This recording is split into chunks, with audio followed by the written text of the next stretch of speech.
Oh, yo. Special. It's always a special Tuesday night Dynasty Daddy trade show live stream, but an especially special Tuesday night stream. We've got Paul from Pure Potential on the stream tonight.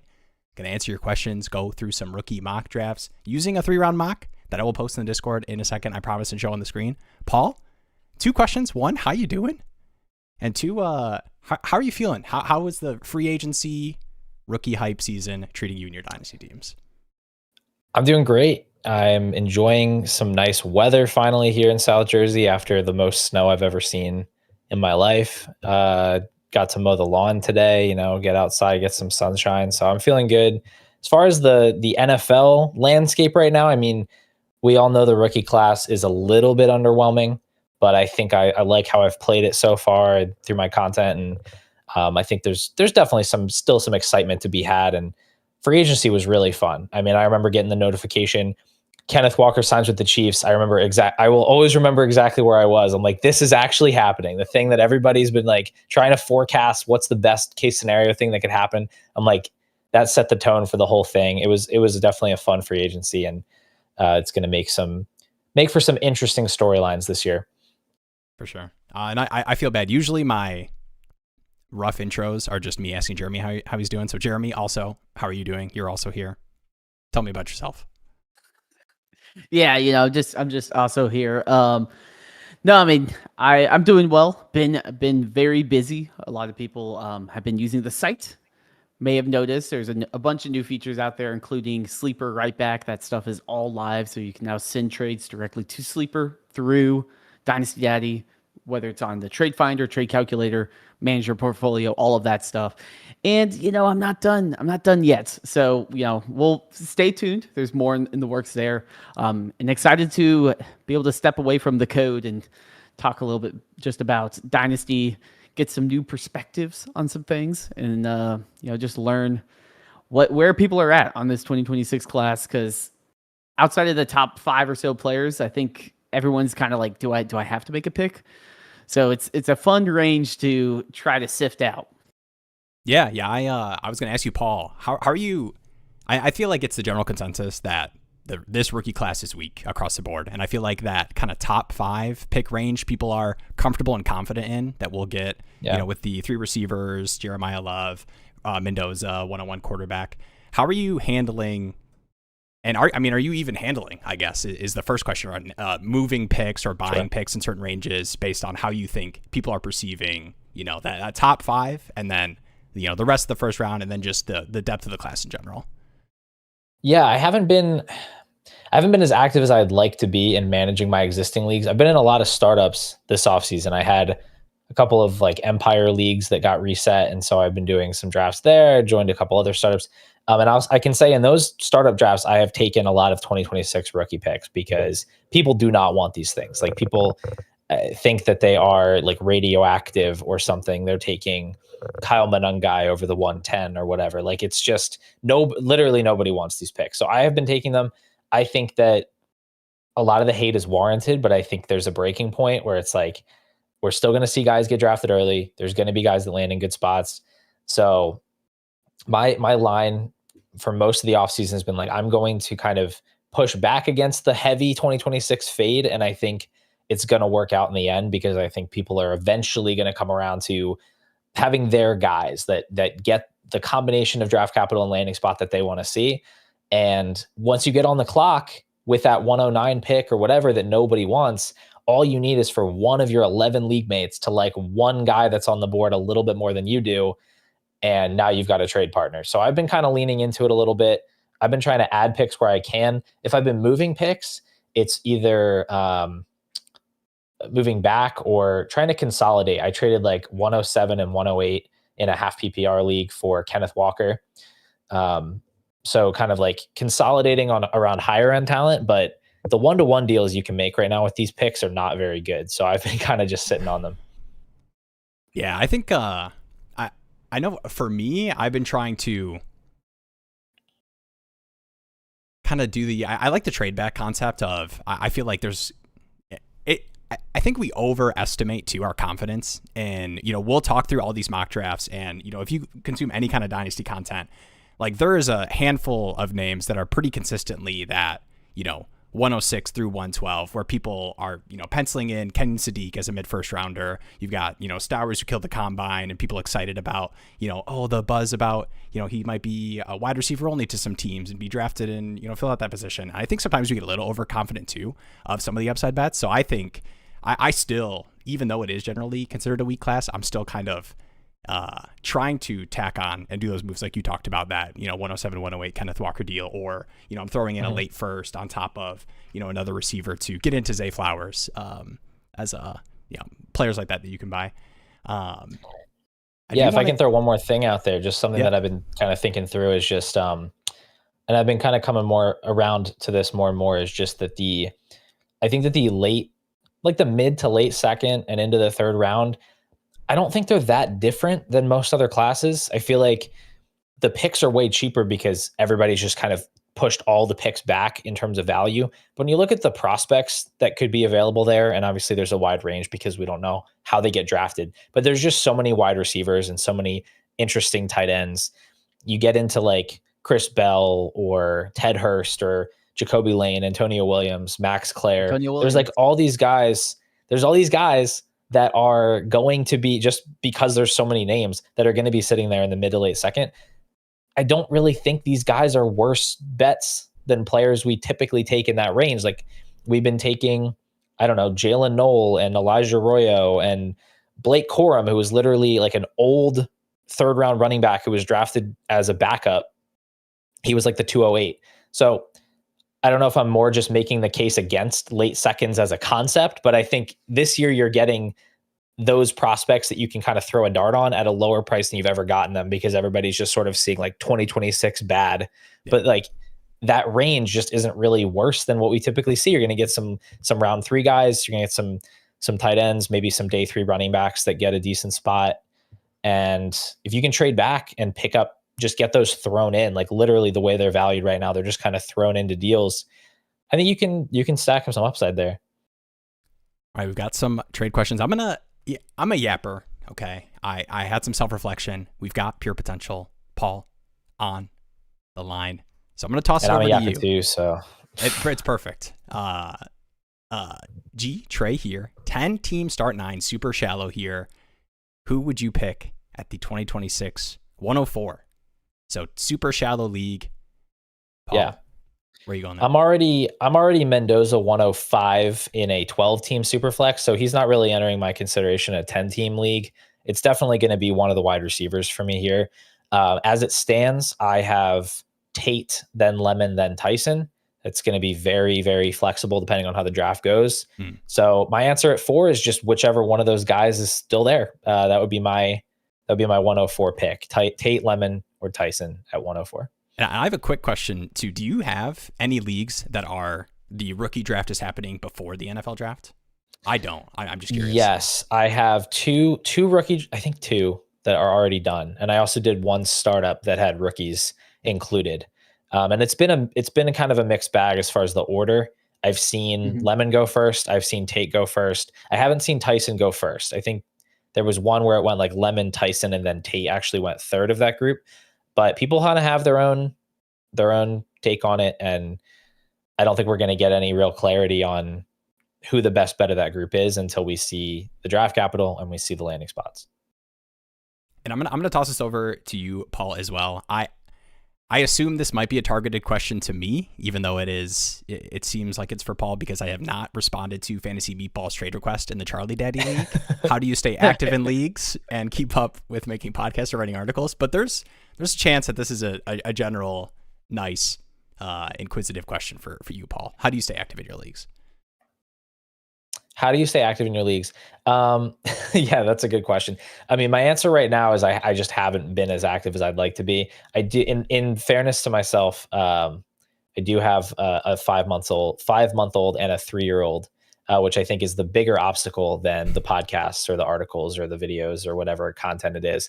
But I think it's, first of all, have like a spreadsheet where you keep track of all your leagues. If you're in a lot of leagues, at least keep track of which leagues you have, and like put some notes of like what your team situation is. You know, you can sort it out and like, are you a contender, a rebuilder? You can go more in depth, but like having a general idea of where your team stands at a glance without having to look through the roster, like mentally do that work every time you open up Sleeper, I think is definitely helpful. I'm in over 30 leagues, so I kind of need to get my bearings about where I'm at in a league.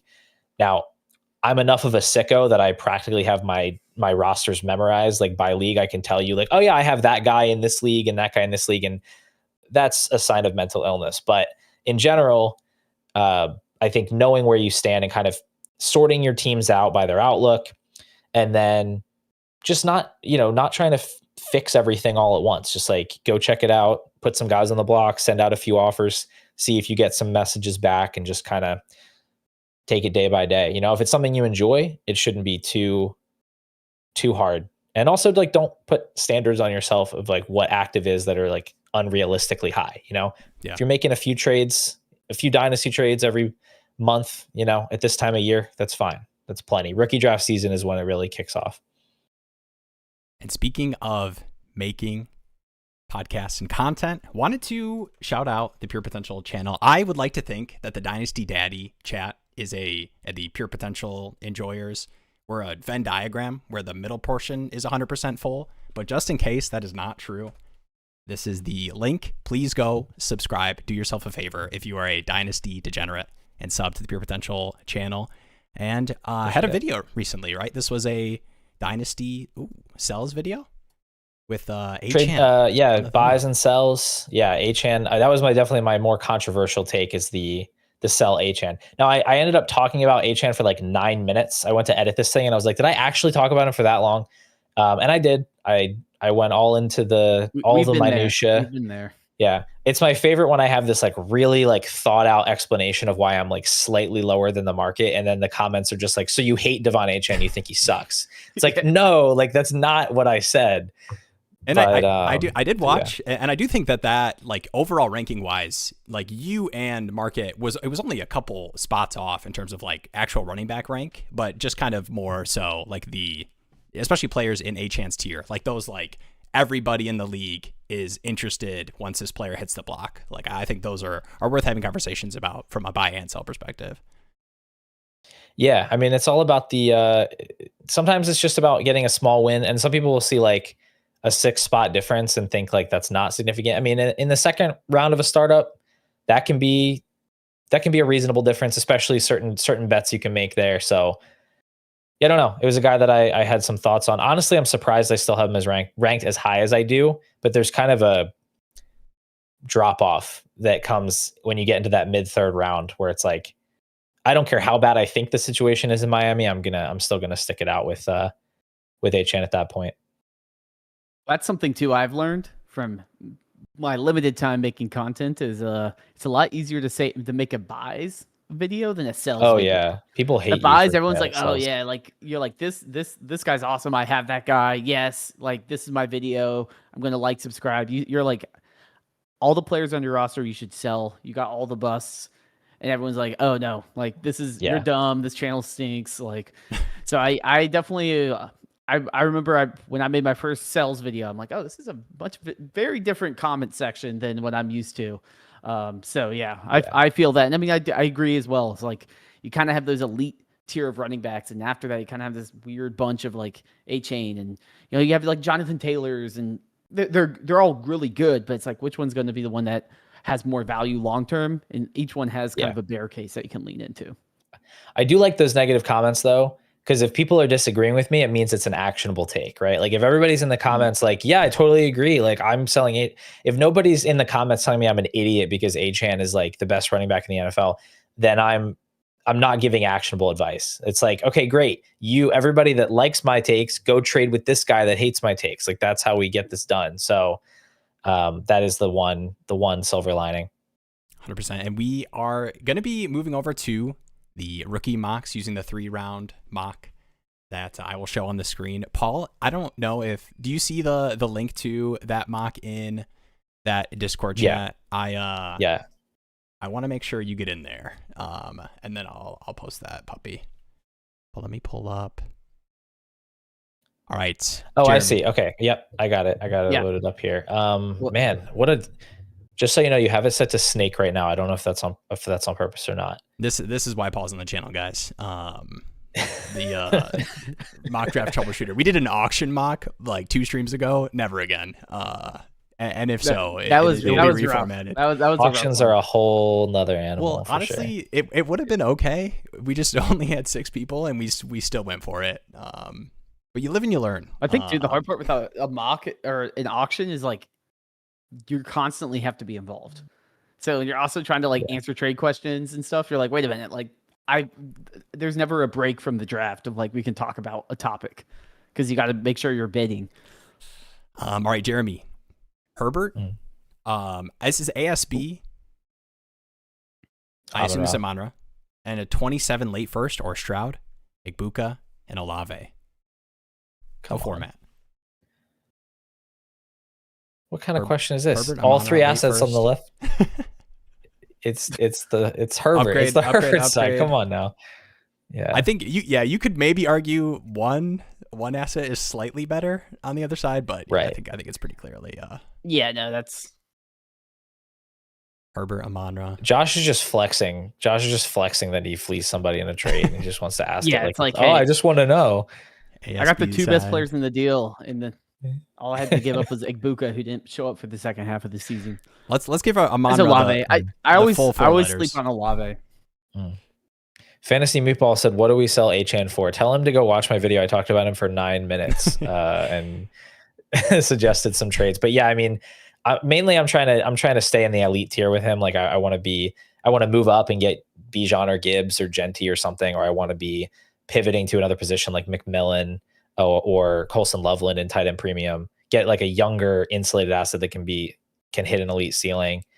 That's kind of the range I'm in. I'm not trying to like down tier to Kyron Williams or Travis Etienne or something. Like it's not that dire of a situation. And apparently, Yeah, it's just one of Josh those sold juicy Herbert. ones though. You want to make sure you sell the juicy players. You know, like it's like breaking a Drake May up, and you're going to get a haul for selling a player in the top tiers.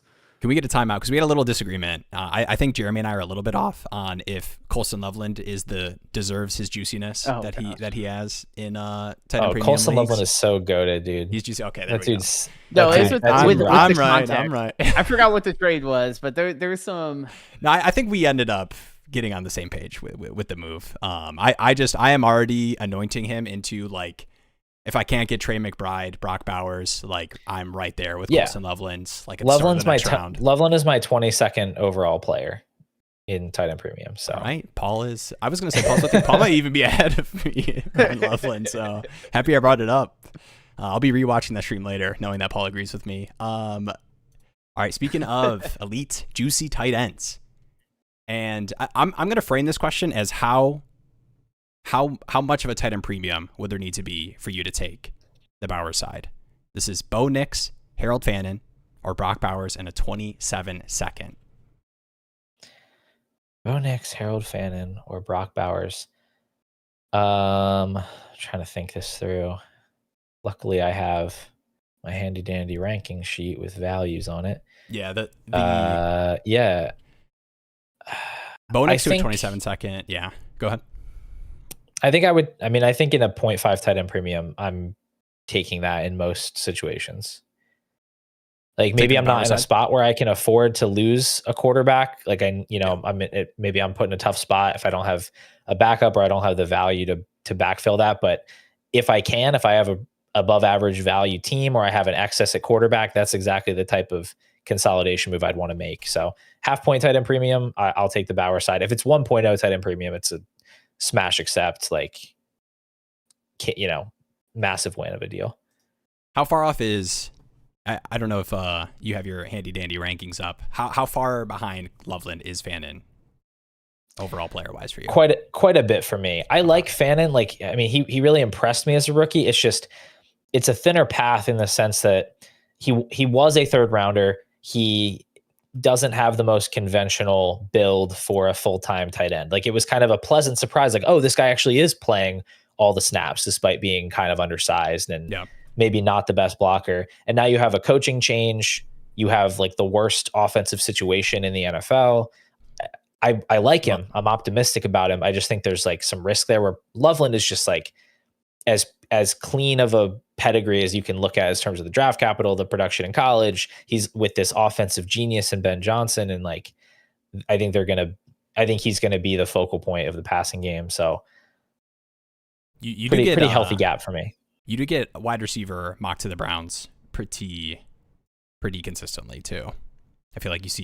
Yeah, I mean they have to take somebody. Like they have, what do they have? Jerry Jeudy and Isaiah Bond and Cedric Tillman. Like they can't run it back with that team again. They have 2 first-round picks as well, so that they have multiple shots at getting someone that could be interesting from a fantasy context as well. But they also have a million holes, so I could see them being like, we're only going to do offensive line or something, and I'd be like, I also understand that. I think Fannin's a really good football player. I just don't know if like it feels like building your offense around him is kind of like, okay, we don't have any better options. Like, let's just give it to Harold Fannin on every play. It's not like, I don't think that's the optimal way to build your offense. It's kind of like, yeah, Bijan Robinson is amazing and he caught like 90 passes last year, but like there's a reason the Falcons won 6 games or however many games. It's like, that's not how we necessarily want to try to win. Like teams should be trying to get the ball to wide receivers, like down the field, not pop passes out to Harold Fannin in the flat 8 times a game, even though that's really cool for tight end premium leagues. All right, we do have the rookie mock up here, filled pretty quickly. No begging needed from me for people to join or post in the Discord. Appreciate it.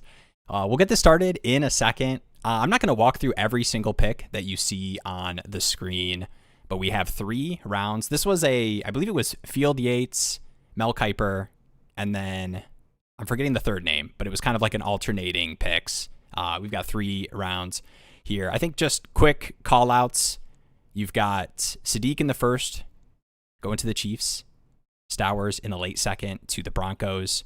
You do have the Mendoza 101, Ty Simpson started the second round to the Jets, and then 3 additional quarterbacks in the third round with Carson Beck to the Cardinals, Nussmeier, the 5th quarterback overall, to the Rams, and then the Steelers taking Drew Allar. Can't believe Kuiper didn't find a way to sneak Shador Sanders into this somewhere. I was about to say, yeah. Yeah. Oh man, I'm not even gonna. And shout out, I forgot to do this at the start of the stream. I didn't make a graphic for it. Made a lot of graphics today. Okay, guys, I work a real job also. But shout out to Wen Bilson winning the Dynasty Daddy Madness bracket. He's gonna get 3 free years in the Daddy League. Is that what we're calling it, Jeremy? Daddy. The D. I feel like we got to at this point. Okay, we were gonna do like the military letterings, like Alpha, Bravo, Charlie, and then D. It could go Delta Daddy, but I think it's just got to be Daddy at this point. So we'll send out the Google Forms. Signups are going to be through the Discord. If you're not in the Discord, link in the description. Join it, please. That's the one please I'll use, since I don't have to use it for the mock draft joining. But we'll get this started, and I'll still be pulling up questions and tossing it over to you guys. But want to make sure that we get a mock or 2 with you, Paul. While you're here. How early you got to get up tomorrow? You said 5 a.m.? Yeah, 5 a.m. I mean, to be fair, it's like self-inflicted. I go to the gym with my buddy early in the morning because it's the only time we can do it. But let's go. I've been role playing as a gym goer recently too. Nice. Not saying that you're doing that as a 5 a.m. upper. I'm just self-reporting that. I never thought I'd be the guy doing that, and then they talked me into going a couple times, and I was like, "This is life-changing." It's awesome. I hate getting up, but once I go, it's great. It feels good, like walking out of the gym, and you're like, "Oh wow!" Like I already worked out, and it's like 7 o'clock. I already did a thing today. Like I have an excuse to stop at Wawa on the way home. I don't know if you guys know what Wawa is, but it's what is the equivalent of Wawa? I don't know where you guys are from. I'm a Michigan. Shout out to I'm down in North Carolina. It's like a gas station / store. You can go and get like made to order food and stuff. But they have like good breakfast sandwiches there, and I get some cold brew and stuff, and I can go home and it's like I don't even have to make breakfast. I can just sit down on my computer and just like get working on a video or whatever. It's great. Heck yeah. All right, That we've is got awesome. Mendoza here, and this is good timing. This is good podcasting right here. What would it take for you to take Tyson over Tate? So let's say you're at the 104 or 105 or whatever, moving 104 to 103 right now currently. What pick would you move to move back to take Tyson over Tate if you have it that way? Like, what would it take for me to trade down and get Tyson instead? Yeah. I mean, very little right now. I have all three in the same tier where I don't have like a strong lean. I'm kind of just trying to bake in what the NFL is telling us about these guys. I think they all have strengths to their profiles. They all have some like things you can nitpick. With Tate, it's a lower target share in his career. With Tyson, it's the injuries and like kind of the inconsistency. With Lemon, it's like, I guess you could say athleticism. That doesn't really concern me, but like, just the, is he pigeonholed as a slot guy? I am going to take Lemon here. He is right now my wide receiver too. I feel like he's kind of flipped Tyson in terms of the consensus. If one of these guys is falling out of the top 20, I think it's most likely to be Tyson. And that's not even to say that I think that's correct. I just think it's the most likely outcome because teams are worried about the medicals or whatever. If you want to dig into his profile a little more, like some concerns about yards after catch ability, missed tackles forced ability, I think all of that you can paper over pretty well if a guy is capable of commanding targets the way he has in college. But if you want to pick the nits, I'll let you make your pick here, Jeremy, but real quick, any consideration going, you get Sadiq to the Chiefs at 9 in this one in a 0.75? For either of you guys, would you have considered that if he was on the board versus the receivers you took there, Tyson or Lemon?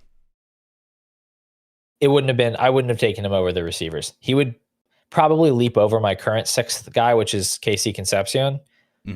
So he would be my 6th there with that combination of draft capital and landing spot. It's pretty juicy. Yeah. I just don't think I have enough conviction in him as an individual talent to leapfrog him over the wide receivers. I want to price it. I want to value the draft capital. And of course we want to go for landing spots, but at the same time, you got to have some faith in the analytical production. And like a reason that these guys that were so dominant versus Sadiq, who like didn't really stand out, Yeah. And from a production standpoint.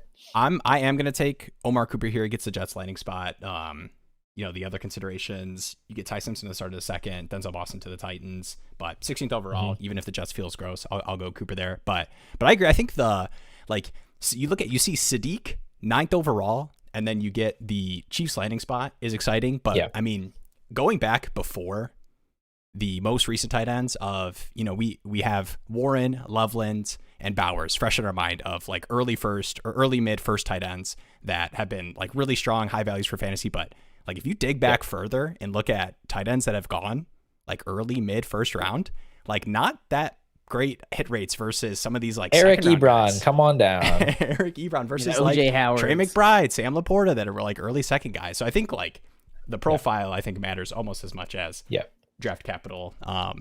I do think there's a recency bias as well for first round tight ends, since we've had a streak of a few good ones with Loveland and Warren and Laporta and Bowers and all of that. But I do think in the format, like I think if it's a double tight end premium, I wouldn't not take Sadiq, I think, at the 105, just because Chiefs landing spot, like I'd be like, this might be the best spot possible.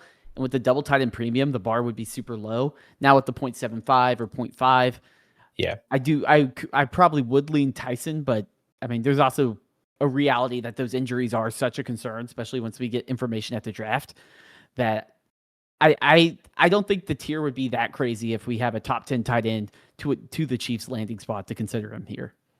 All right, in this draft here, and this is maybe targeting my own pick of Omar Cooper over Price, but how do we feel about Jadarian Price to the Vikings? I think that's kind of a Vikings and the Seahawks, I think, are like the most commonly mocked. Take a running back, people would be excited.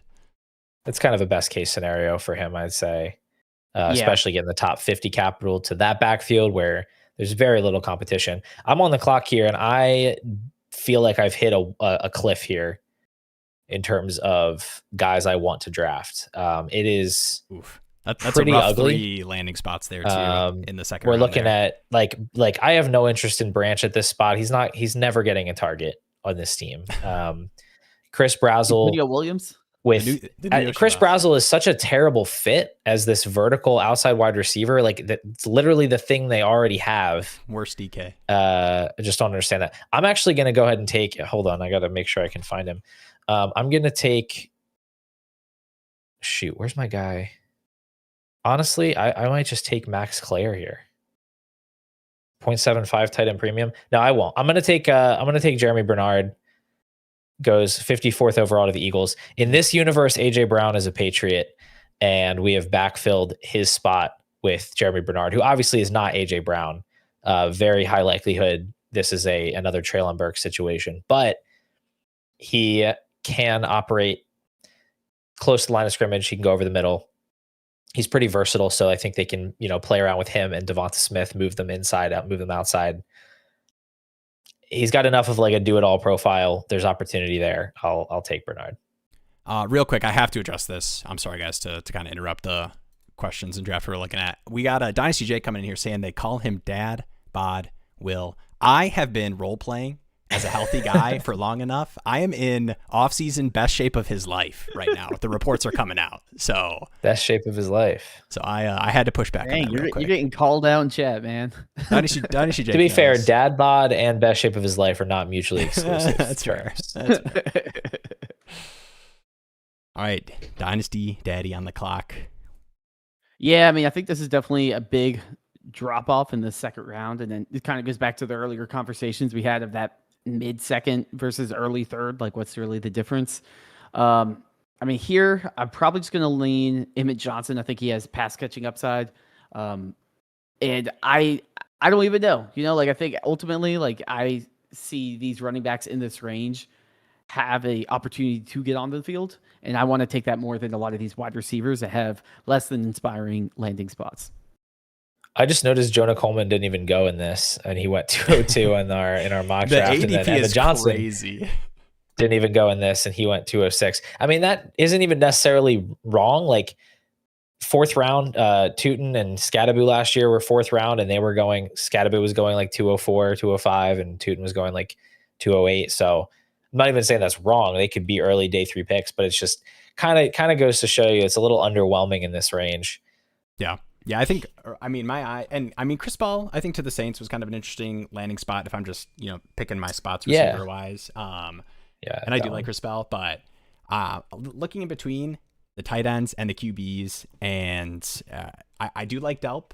I am going to go, we get Drew Lar to the Steelers, and we talked about this a little bit too. Like, third round is pretty gross. This feels kind of nasty versus taking a shot on like an exciting receiver or a tight end. Yeah, I think I just threw up. But I am definitely higher. You know what this is? This is like pretending that this mock, like the third round, is actually second round, and that's when this happened. Wait, well, you did not tell me you went to Penn State. That's like so far away from Michigan. I would have taken. Honestly, maybe it should have been Nuss. All right, I can't believe you passed up on Antonio Williams, man. I just don't like Carson Beck. No, I probably should. Nobody likes Carson Beck. Delp.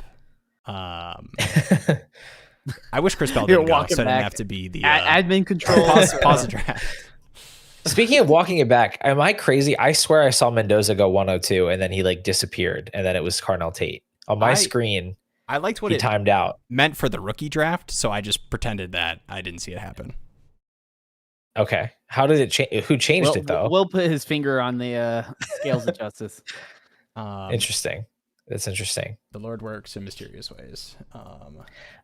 I think Tate 102 is strange. I didn't catch it at first, but Lemon goes 6th overall in this mock, and then Tate goes after Lemon and also goes to the Ravens, which is like not a good place for him to go, in my opinion. I feel like this is an example of an outcome where I would have Tate wide receiver 3 of this group. I would actually have Lemon and Tyson ahead because they're close enough to me that if you put Tate on the team that's going to throw 30 times a game, that already has a good wide receiver there as well, like I'm not sticking to that prior ranking high enough where Lemon's going to walk into immediate as high of a target share as he can possibly get.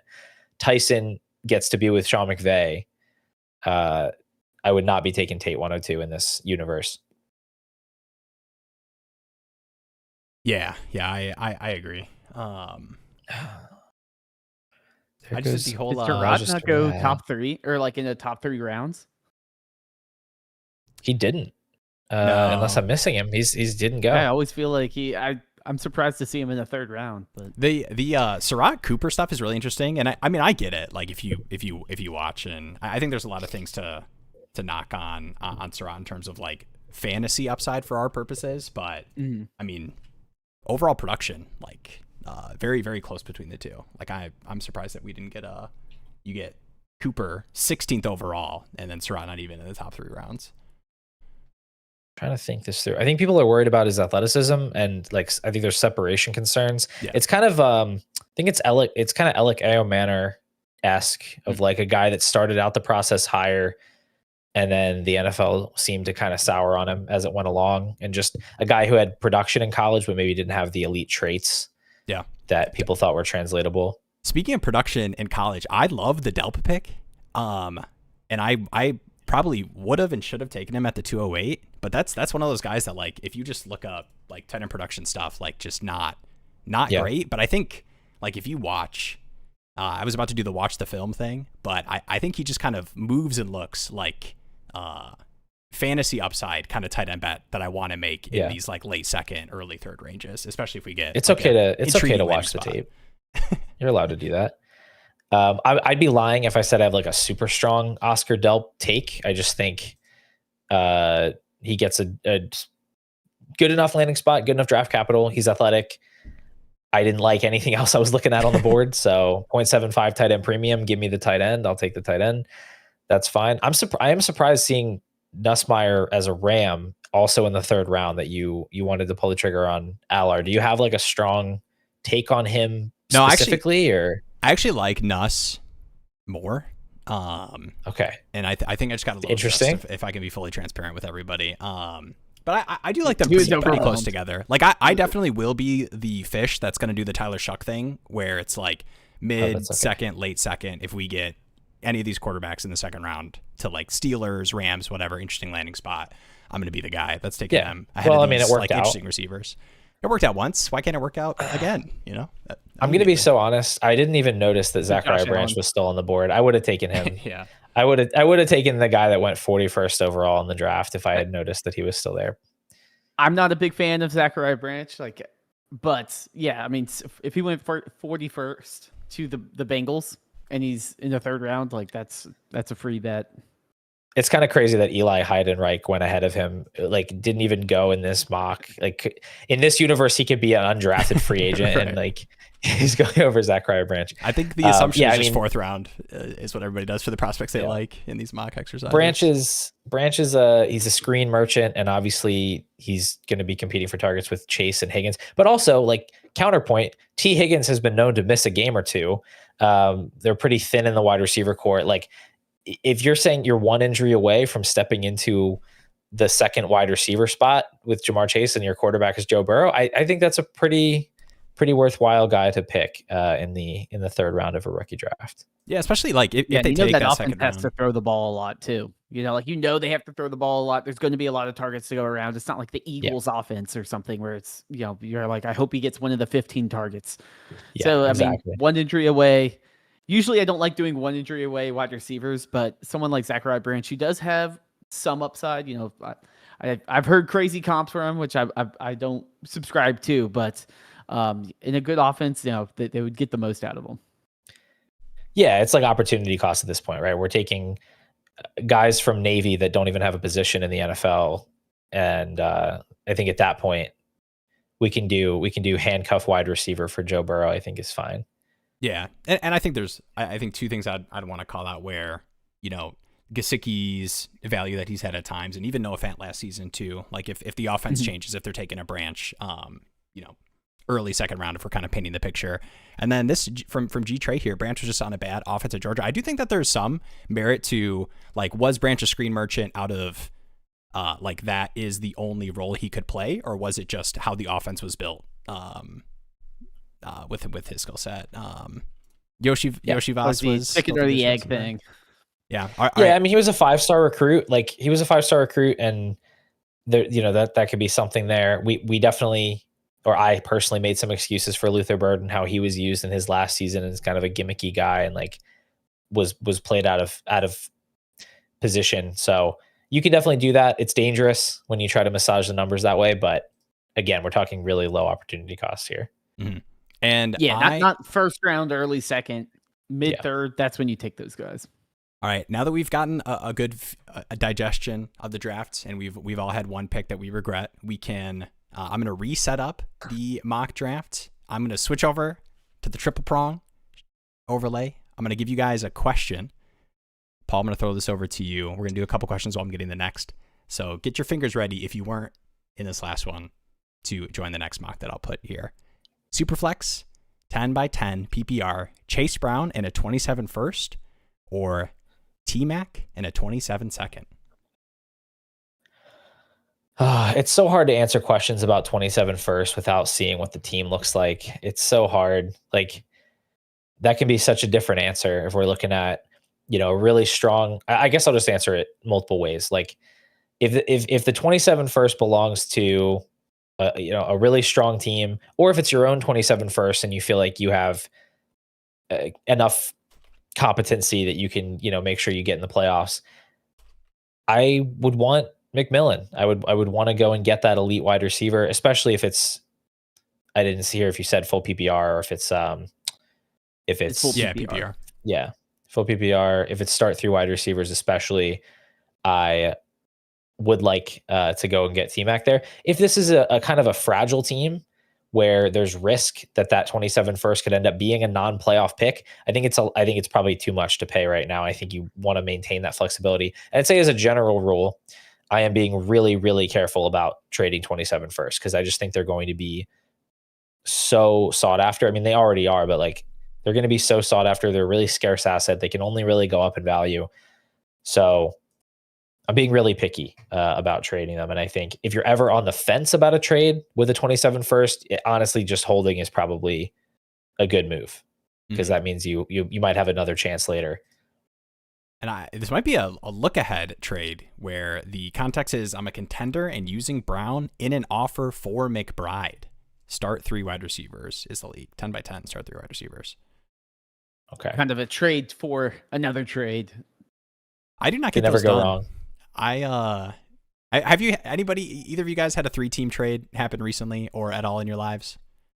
I have definitely had one. I don't 2. think I've had one recently. I've definitely done some 3-team trades. I had one that was like such a smash win for me, but it was last offseason and I basically got Ashton Genty for like T Higgins, Tyreek Hill in a second or something like that. It was basically how it worked out for me. Wow. Nice.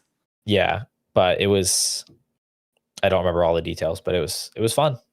I feel like the 3-team trades, whenever someone I'm talking to, it's only ever happened in home leagues when I get them done, where I like know everyone. But even then, it's like I'm trying to talk a trade, and someone's like, "How about we bring a third person in?" And I'm like, I can barely nail you down, like with a deal. Like I'm not going to be able to like swat 2 flies with one swatter. All right, this is definitely we've got pure potential on the stream question. Josh Downs, Emmanuel Wilson, and 3 seconds or a 27 first. Is this 3? I wish we knew if they were 2027 seconds or 2026 seconds. I assume they'd say what draft slot if they were 26. So yeah, this is also kind of like a we'll format-based question too, where like if it was a deep enough league, I could see myself. Yeah, and I mean, I think there's some reason to be excited about Josh Downs, but I don't know if we're fully removed from the slot route share. Yeah, I mean, I can say I'm taking the first in most situations here. It's just like, again, there are 12 27 firsts in your league. One of them is going to be the 101. Several of them are going to be worth like 2+ firsts before they ever step on the field. So it's like, yeah, you could spin the wheel and get unlucky and you could trade, the 202, 204, and 207 for like the 112, and that would suck.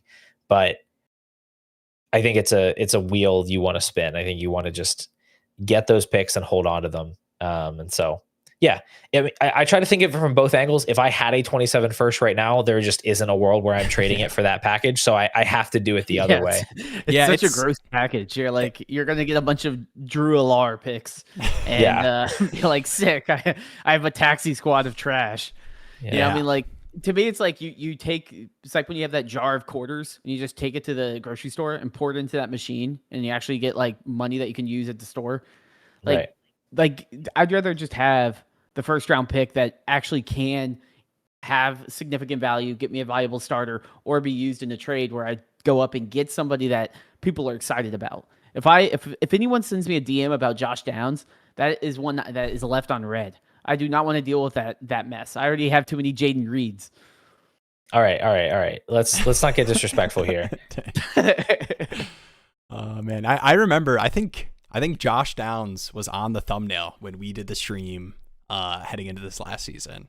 And I don't want you to feel alone. Brother. No, Paul. I was with you. Like I went down with the ship. No.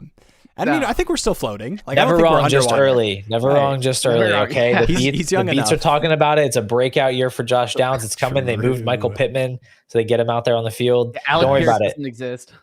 Yeah, they're definitely not going to draft Jacoby Lane in round 4 and then just let him run like all the outside routes. It's definitely not going to happen. All we need is he's put on 10 pounds of muscle report. I mean, him at Chapel Hill was nice. If you told me preseason last year, like which is the receiver that would break out on the Colts, it would have not been like, oh, Alec Pierce is the guy they're going to give the bag to.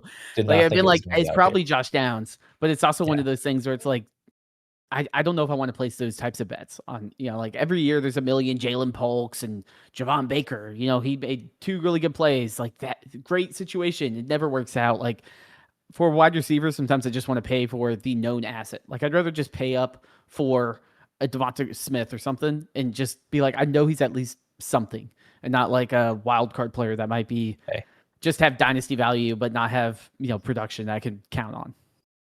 Just a pro tip. If you ever want me back on the show, do not compare Josh Downs to Jalen Polk ever again, please.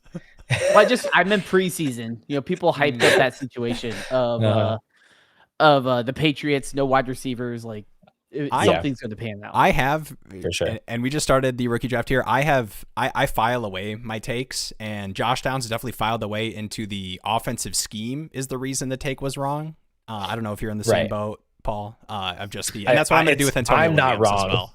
Yeah, I'm not wrong. It's when he gets slapped. Am I out of touch? No, it's the children who are wrong. That's the Simpsons meme, right? Yeah. All right, I'm going to take Lemon here. I had see when NFL it benefits him, he makes the 102 guy take Fernando Mendoza. Yeah, we'll keep that pick. Yeah. And I don't know if any of these. I mean, honestly, all these 3 wide receiver landing spots I think are pretty like gross feeling for the most part. I mean, Lemon, like target share wise, I think you get excited about. But still, it's the Browns, and then it's the Ravens with Tate, and then at least it's not the Jets with Tyson. But I mean, honestly, I'm kind of drooling. I'm kind of drooling at the Tyson landing spot. I think it's yeah, that's fair. Listen, I understand it's going to be gross. It's going to be gross like immediately, like for year 1 or for like half of year 1. But like Devontae Adams is 33 years old. Okay, he is going to be out of the picture sooner than later. And then you have Puka and Tyson and McVay can just like do whatever he wants. And there's always going to be 2 tight ends on the field. So their target shares are going to be like so consolidated between those 2 guys. I think that's pretty sick. Stafford might stay another year if they take one of these guys at the spot. Tate falls all the way to 7 in this one after going 2nd in the last one. I think we overcorrected, guys. Was crazy. The KC Niners we overcorrected. Is interesting. I mean, KC Niners is really, really sick. And I took this spot knowing that I was going to hate myself for taking this spot, and I did it anyway. We've got in consideration Ty Simpson music. Yeah, I was going to say we've either got Ty Simpson to the Jets, Denzel Boston to the Titans. Really, those are the only 2 players I'm looking at here. But I am going to go Simpson. I think Boston is a guy that needs to be round 1 for me to care. And I understand he goes 3 spots after that. But like, speaking of Jalen Polk, like he wears the same uniform. He's going in almost the same draft slot. it's rough, man. If the NFL is like, this guy's not good enough to be a first round pick, then I'm just not interested because his production profile is really shaky. A lot of excuses made. You made this a snake draft again, but it's, it's just a mock. It's like, it doesn't really matter if you want to just let it ride. Bang. Okay, we can fix it. Here we go. Perfect timing. Finger on the scale again. Kyle thought he was getting 2 picks here. Sorry, buddy. Enjoy Drew Allard if Will lets you get him at 212. I will not be taking quarterback at 203. Spoiler alert. Yeah, anyway, I'll take with Jonah Simpson, Coleman. If he goes that high, obviously I would expect him to sit behind Geno Smith to start the year, but he's going to get starts this season.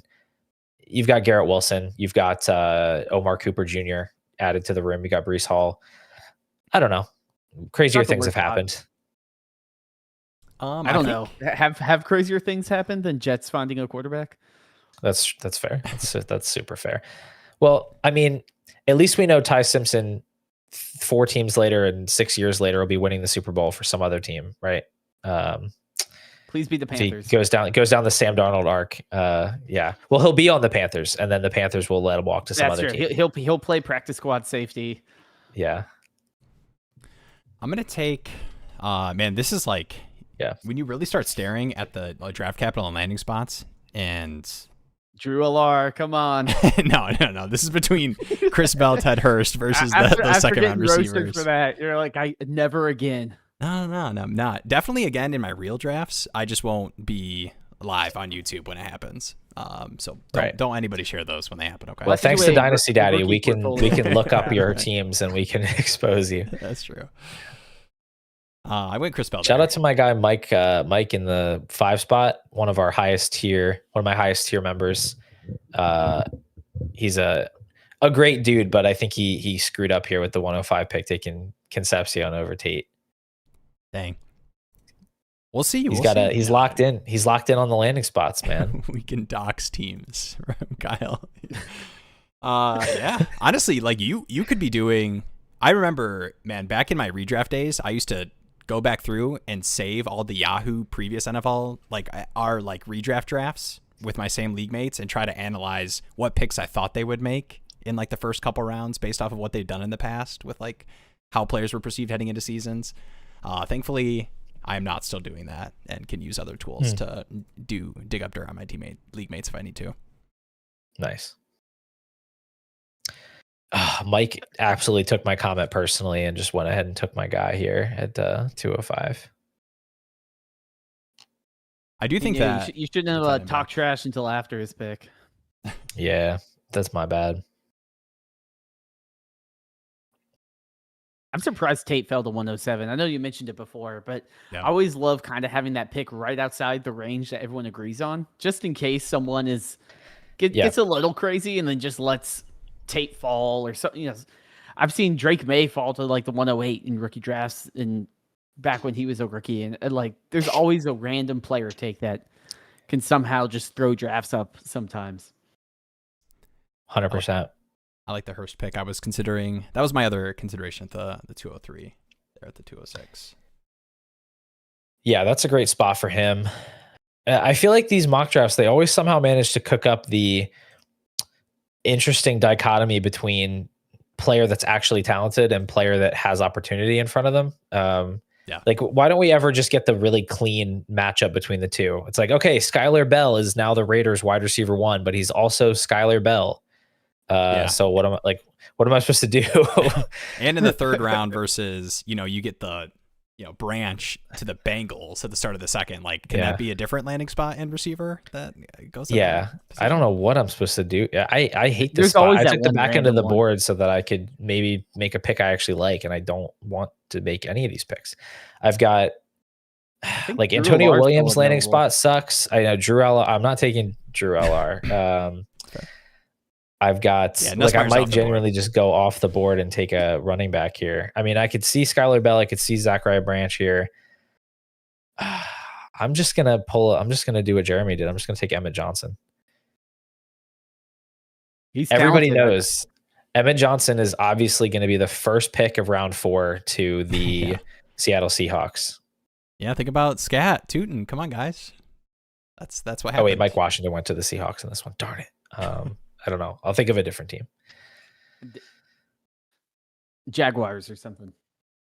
No, stay away from my Yeah. Bashal Tutin bags. We're never gonna I get do have Paul a back little- if you keep poking at his. Hey, I'm invested in Tootin, so I'm very much on the same boat there. I know. a I have to good, be like, careful. For all my third takes. round, He hates fourth Colston round. Loveland. He hates Josh Downs. Okay, Thinks he's I don't Jalen Polk. hate Colston Loveland. Will was just a little too high. You know, I had to tell him he ain't Brock Bowers. Sounds like I'm not high enough after I heard Paul's Colston Loveland ranking. Can't be too high on Colston Loveland. It's impossible. There we go. Alar off the board there. Let me pull up. Okay, I'm scooting for Tootin. Nice. What if Colston Loveland is just Amon-Ra St. Brown playing tight end? Oh, true. Honestly, my biggest Colston Loveland love. I mean, obviously you know a big part is like the playoff performances in the end of last season, but I mean just legitimate spots where gotta have it. You know, playoff spots. You know, on the line, and it's. This play is designed for Loveland. Like that to me is just like, holy cow. Even more than DJ Moore moving, even more than, you know, his, you know, high touchdown, high yardage games, like that kind of stuff is like, whoo, as a rookie, got to have it. Yeah. They're going to him. Yeah. Colston Loveland turns 22 years old in 2 days. And he was hurt heading into last season. That's how young he is. Yeah, like he did not. He was the same kind of like people remember the Burden injury stuff and like him missing practices, but like the same deal was happening with Loveland like during camp. Yeah, I like Loveland. No, it's okay. Okay, It's all right. That's all I'm saying. All I'm saying. All right, let me pull up. Oh, I'm on the clock here. Let me not pull something up. You are. Oh, Alar's gone too. What are you gonna do? I'll take Antonio Williams. Nothing personal to edit James, but the Damon Claiborne pull is kind of insane. I think the beautiful thing is I think the third round you could do the hit rate get stuff. your guys. Yeah. You take cool names. Yeah. Maybe it's a glass houses situation since I also took a running back that didn't get drafted in this mock, but like Emmett Johnson looks more like a running back in the NFL that might actually get volume. Like if Damon Claiborne is a day 3 pick, I just can't imagine the domino effect of what would have to happen for this guy to get like 15 touches in an NFL game. I just don't see how it's happening. But maybe there's just a lack of imagination on my part. Yeah, and I think too. I think there's still a couple. I mean, like Singleton. I think both Penn State running backs. I think if I'm making no draft capital shown in these 3 rounds bets, I'd rather make them there. Yeah. Yeah. They actually got DeZon Stribling loaded into the player pool. Look at that. Not to spoil it, not to ruin anyone's pick, but he does exist now. All right, I want to make sure. I think, okay, got a couple of these that are disappearing. 101 for 104 and a early 27 first. What side do you take? The package. Yeah. I mean, if Especially you're telling, your team that's considering that package.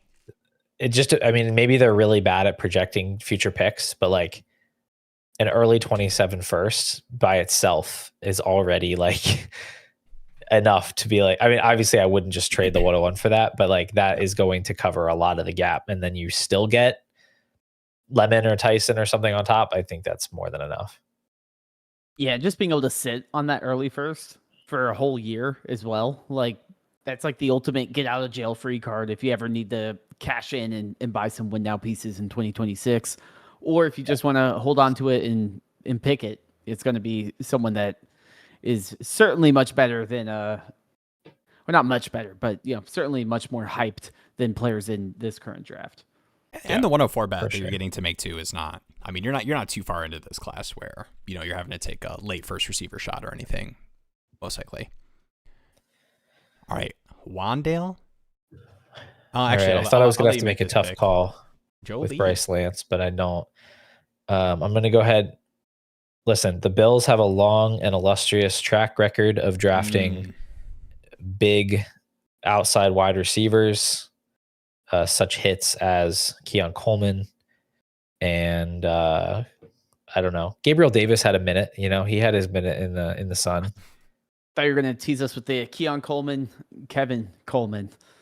No, I'm going with the Jacoby Lane, drafted to the Bills here at 91 overall in this draft. I'm one of the biggest DJ Moore faders out there, so I might as well go ahead and draft his direct competition. You can't make fun of my pick and then draft Jacoby Lane. That's tough. I kind of like Jacoby Lane. I do think it's good or a decent shot, just because the Bills like this. They don't have like a consolidated wide receiver either. Like he'll probably get on the field to get some usage. Depends who you ask. Some people think DJ Moore is still that guy. He's like a locked in wide receiver one. Yeah, we got the maybe with Justin Fields. The Kincaid reports too. All right, we're going. I know. We might not have you for too much longer, Paul. You let me know when you need to hop and get ready for your big workout in the morning. But I might do a lightning mode if that works for you on some of these. No, that's cool. Hit me with some more questions. You had something about Wandale. I don't want that guy to get ignored. I do ignore people, so good call. All right, 12-team Superflex. Don't have the starters, but it's tight end premium or the tight end premium. Wandale and Pierce for the 105 rebuilding. Oh yeah. Sorry, this is I love when we get the tight end premium mention in trades that have no tight ends, but Wandale and Sadiq.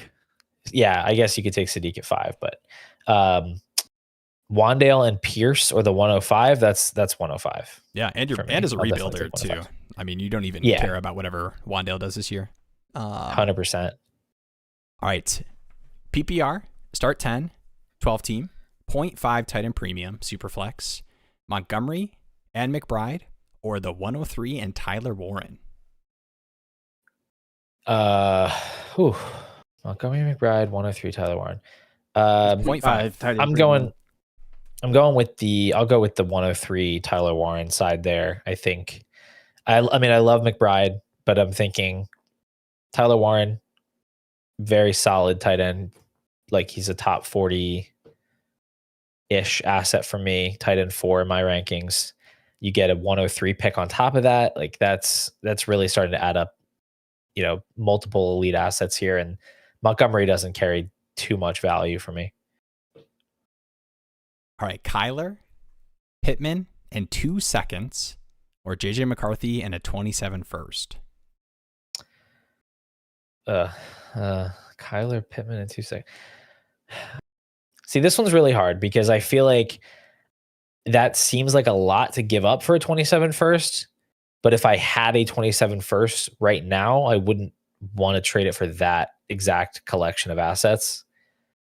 I hate fence sitting in trades though. Yeah, I hate sitting on the fence where it's like, I wouldn't make this trade, but I wouldn't take it either. It's like, that doesn't make sense. But yeah, that one's really tough for me. Cause like, if I add up what all those assets are worth, I've got Kyler as like a late first guy, 2 seconds. Pittman's like another, like 3 seconds and a late first for a 27-1. I feel like the value adds up. It's just kind of an awkward deal. Is it something where if it's like at best, like the 106 or something in 2027? Yeah. Would you be like, okay, I feel better about sending away that first for that package? Or if it's that early upside, you're like, no way, no way in hell if it might be like 104 or 103. Like, is it something where it's like only if it's the 108 or later in 2027 would I consider doing this type of trade? Yeah, I think that would make sense. Definitely want to evaluate the upside of the pick. Like, put it in a range of the draft. Don't touch it if you think there's a chance it's a top 5 pick. All right, Jaden Daniels or Michael Penix, Daniel Jones, Chase Brown, Braylon Allen. It's also included in that. Oh my gosh. I'm going to keep Jaden. I'll take Jaden Daniels here. They just list a bunch of garbage and Chase Brown. Yeah. Man, these lightning modes are truly lightning mode. Yeah. All right. This one's an interesting one. 12 by 11 Superflex, 0.75 tight end premium, lineup league. Justin Jefferson or Rashee Rice in the 104. I'll take the package. I think so too. I Yeah. probably And lean that way as well. I have too much Rashid Rice, and every time I open Twitter, I get scared that he's going to be suspended for another 6 games or something. But that package is very.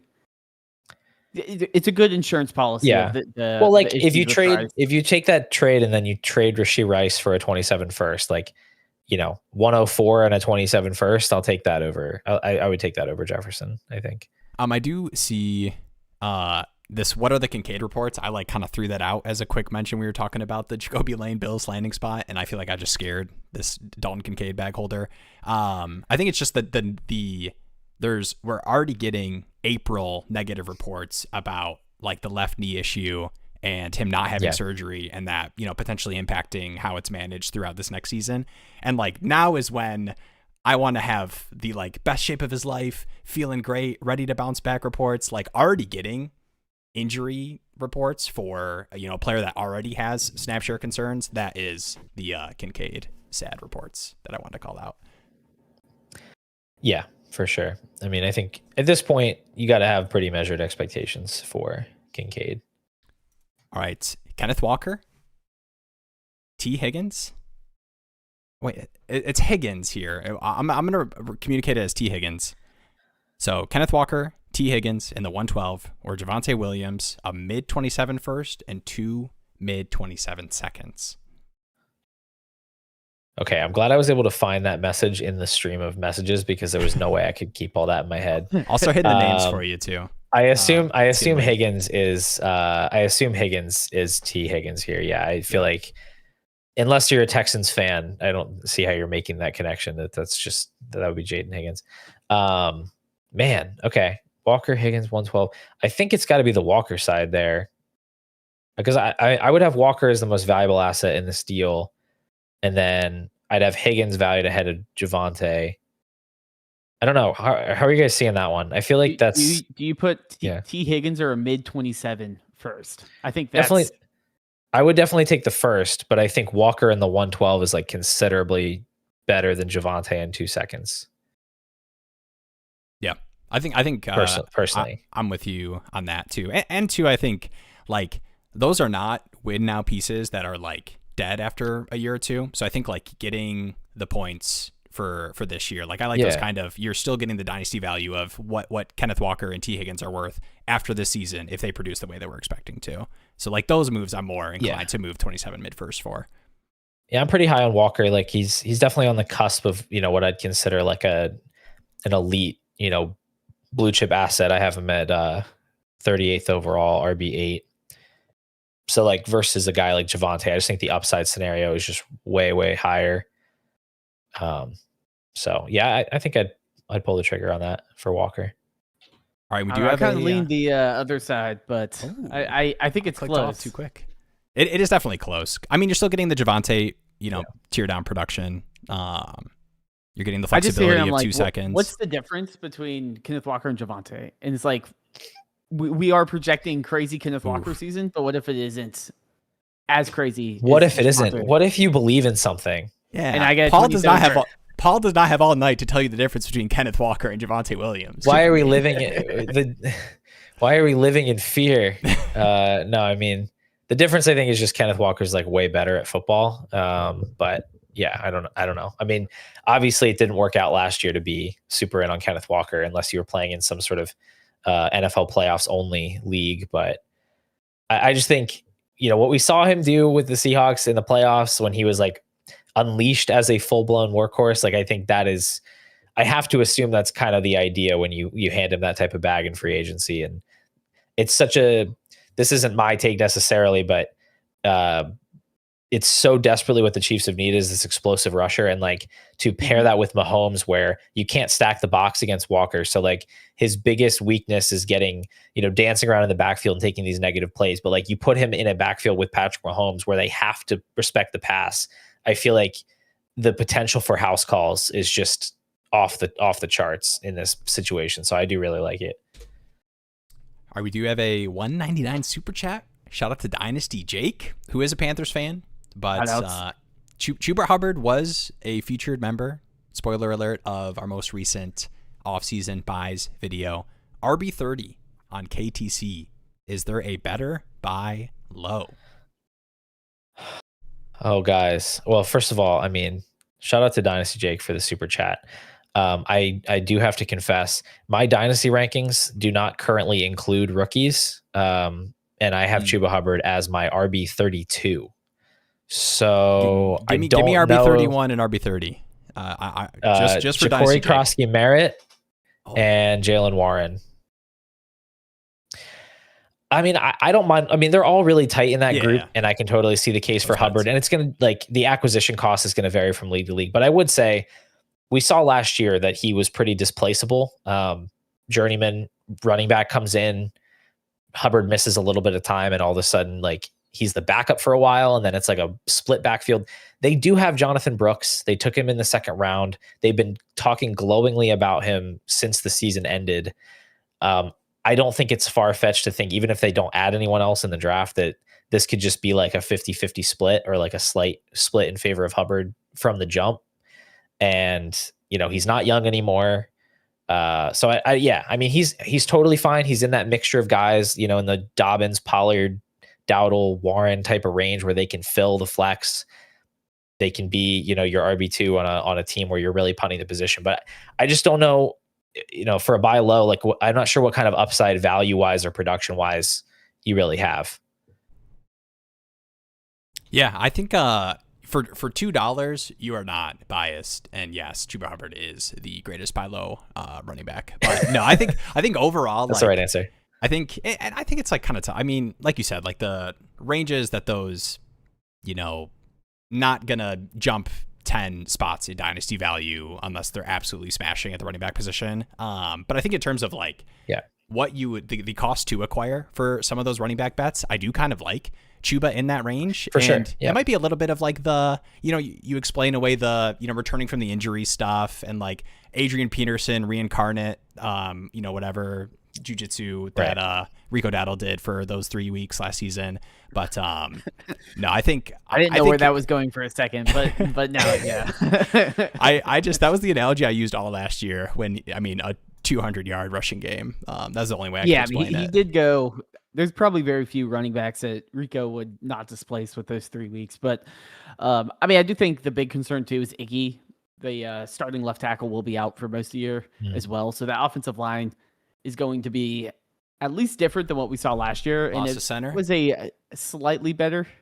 That's true. So I do think Chuba, though, at cost is probably safer than some of the other names in that range where they could be displaced through the draft or something like that. I doubt the Panthers are going to have some sort of significant investment in running back in the NFL draft. And then you also have Jonathan Brooks, which even though I do think, they are talking glowingly about him, I'd be surprised if they rush him back super quick, considering he has 2 ACL tears and has yet to really play significant time.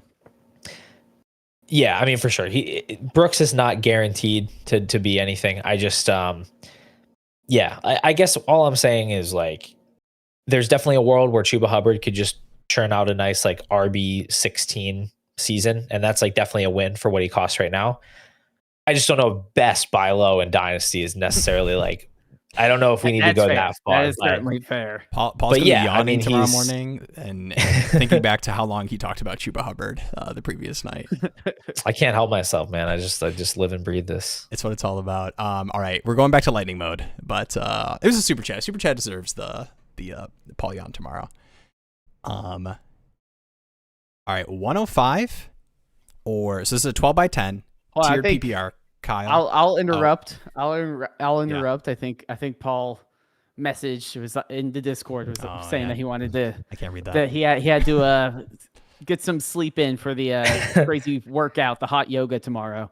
I gotta exit. I gotta exit stage left here. But I do very much appreciate the invite, and it's always a good time chatting with you guys. Love to do it again sometime soon. Dynasty Jake, I'm sorry that I dashed all your hopes and dreams. That's how you're leaving, about Chuba Hubbard, but you're gonna miss on Josh Downs. I'm sure. Listen, I was in on Josh Downs last year. I don't know anything. I could be totally wrong. Like, who knows? I'm like the biggest. I was known as the Fade JSN guy on YouTube. So, like, Don't worry about my content. Don't worry about it. Definitely don't subscribe No, to worry Pure about Potential his content. on YouTube. Definitely don't do that. Don't check out my latest video where I talked about the best buys and sells in Dynasty. Would not want you to waste your time doing that. So Thank you, Paul. Please go sub if you did not do that earlier in the stream. Dynasty Jake will sub if you drop a Chuba Hubbard video. There you go. Appreciate it. Always All welcome right. back. Anytime, Paul. Appreciate you. Good luck tomorrow. Have a good night, guys. Go hard. Yeah. Good night. I was about to click away and have the fast fingers, but I do think that the stream deserved to see what this would look like once he left the call. Oh, what would look like? The overlay when I don't have the time to get it set up before the stream. Oh, But no, shout out to Paul. Behind the scenes look. Always a blast. I know we've got some live stream asks. Let's hit some lightning mode and then we can pull. Okay, my strength, my shield. Wait, this I can't hate a guy. I love Loveland. Okay, I'm just not gonna crown him as McBride yet. Come on. Yeah, that's definitely where what I'm referencing is 100% I was valuing Loveland in the McBride tier of upside for Dynasty, and Jeremy was like, let's pump the brakes and make a more well-informed. Well, the thing is, it's something like we talked about Ted earlier, and I love Ted. I'm a Panthers fan. He is like an elite wide receiver, but is he the same as a Jamar Chase tier wide receiver? No. Like, that's kind of how I see the Loveland. You had a lot to build off of, where it's optimistic of like, this could be that next step. But I haven't seen that yet, and I'm not going to pay those prices because then I could burn myself. Like, I'd rather pay a little bit more on an RB30 type or something, like a little bit over market on something like that, because if I overpay by like a third. But if I overpay paying the Loveland tier 1 price over the tier 2 price, I mean, I'm talking a first round pick. I'm talking something that could set back my construction a long time. So that's all I'm saying. You know, I love Loveland. The teams I have him on, I'm holding him. I don't think he's a sell. I think he's someone that if you get a good deal for, I'm certainly in. But I also am not trying to overpay, because I think especially these rookies, these young players, that's how you get those crazy fleeces, is when people say, yes, Drake May is the same price as Josh Allen. And I'm like, yes, but Drake May has only done it 1 year. Josh Allen has done it like 8. So there's a little bit of the consistency part of it. For sure. We had this one earlier. Shout out to Smig for Prez. What are your guys' thoughts on Hurts? Caught a bit of worry and started trying to move him. And this is, I'm going to go back to that sentence right there. Adding to him for the 101, Genty, Neighbors, no luck. How low can you go? I think Hurts, anytime you get these, like, happened to Chris Olave, 2 seasons ago with the concussions, right? Where you get the like black ball, this might go to 0 fear.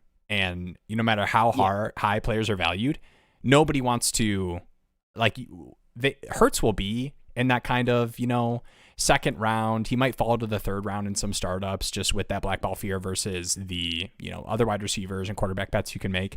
But I think he's just going to fall into that, like, the upside and production that he's going to give you when he is the starting quarterback for the Philadelphia Eagles is not worth the cashing out for 60% of what he should be worth for that production. So I think, unfortunately, if you're worried and want to cash out, it's going to have to be at that kind of 60-70% price, and you're going to have to take the loss on production, or maybe do a total shift where you're altering your roster and the person buying Hurts feels like they're a contender and are doing that for 27 first and a player or something.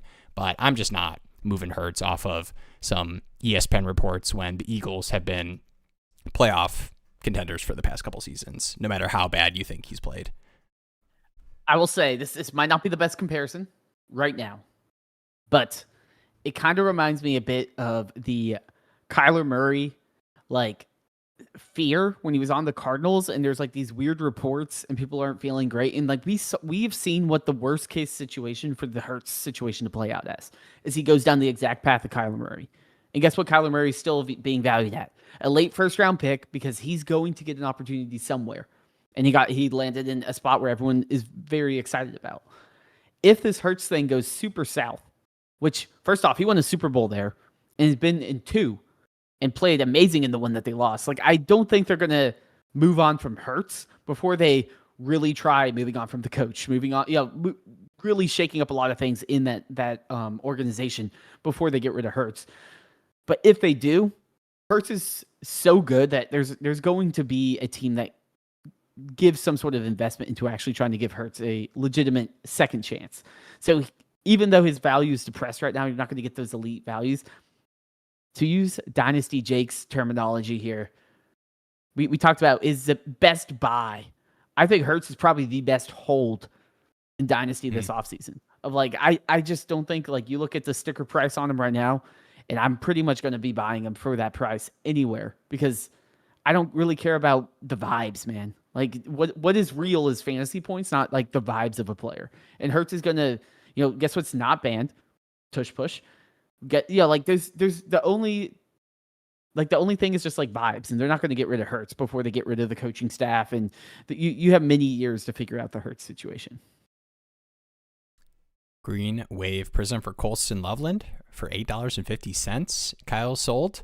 Should have held. That's going to be worth $12.75 week 7 of the season.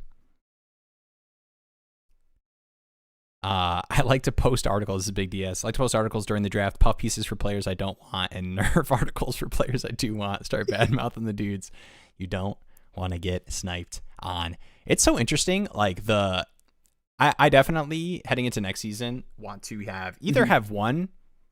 I either want to join one Devy league, and I probably will end up doing that, or one league that is set up as a like more rookie prospect focused, where you are drafting before the rookie draft, because draft capital landing spot 100% is just going to, that's just kind of like the 80% hammer of it's like rookie draft like ADP. this like kind of cloud. It's like a cloud that you're like trying to look through, and boom, draft capital hits. And it's like, okay, that's the truth. Like, I don't really care about what I saw about a random tweet or what a article headline or the sleeper RotoWire news blurb. Like, this player isn't in the best shape of their life.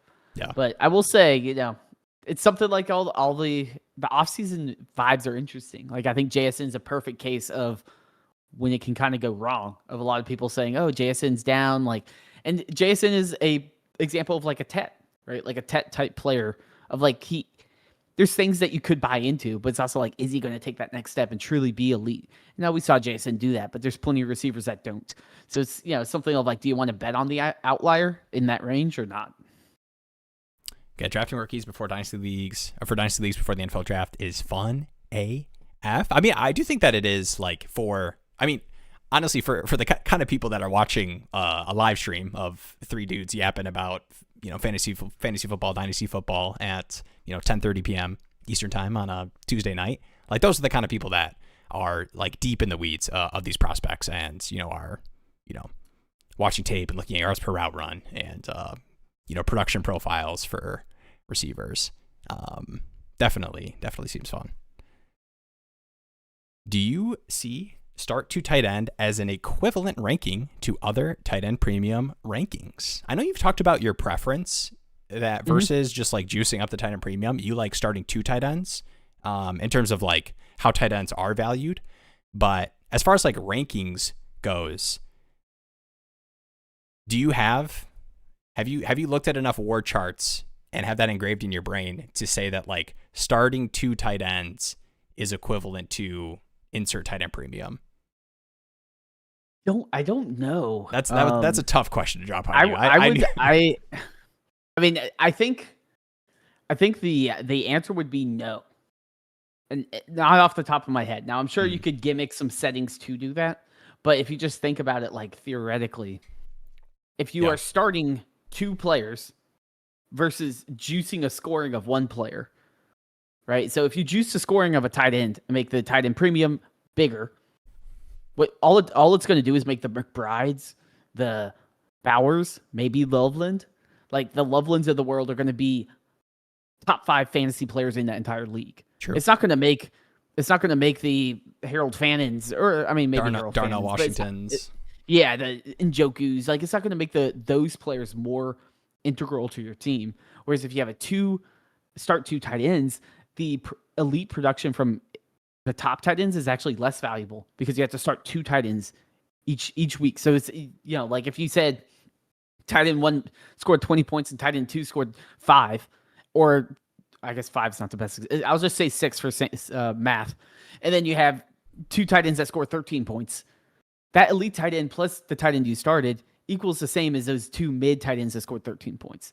So it actually raises that kind of like middle class wide receiver or not wide receiver, but tight end, where all these other tight ends now in that, like the Harold Fannons and the Gadstons, are probably going to outperform a McBride and like trash, just because 2 consistent, decent tight ends are going to be very valuable in that range. And I don't know if the WAR is ever going to really represent that, because the more you bump up tight end premium, the more the top level tight ends are going to be the best players in that format. Yeah. And this is why too, like these kind of questions, and the question I dropped on you is obviously a tough thing for you to try to parse and figure out exactly what those charts would represent. But I think this is more important than us being able to provide an answer to that specific question, is for your specific league format, because it's all a puzzle, right? Whenever you get a new league, you know, whatever the point per carry is, whatever the tight end premium is, how many starters there are at each position, how many position players you can flex, like that is why, like the Dynasty Daddy, looking at the WAR, I mean, even just like, you know, starting at like, you know, fantasy points per game at like each positions, and, you know, maybe not just last season, but being able to do it over multiple seasons, and, you know, checking WAR over a long period of time to inform your startup picks, inform your roster construction and what you're doing to your teams. It's a puzzle. It's a beautiful game we play. I wish I hit this. Shout out. I saw this, Coop, when Paul was like actually answering a serious Dynasty trade question. How much is Paul bench? And I was like, I'm hitting that on the outro. And then I didn't read the Discord, and I saw Paul yawn too, and I was like, I gotta let this man go to bed. But we'll ask him next stream. We'll lead off, instead of me saying like next time, hey Paul, like thanks so much. It's gonna be like, yo, what's up, Paul? What's your bench? Just off the bat, we'll find that out. We'll do like the street bench presses, where like those people just have the bench on the street and they try to get people to walk by and see how many they can put up. I'm peeling behind the curtain a invite little them to bit. the Dynasty Daddy Combine. I don't know how much I bench. I've been hitting my like I got a little like workout videos of like dudes 10 times buffer than me that are like showing me the proper form to do all these like dumbbell workouts, because that's all I have access to. That's where I'm at right now.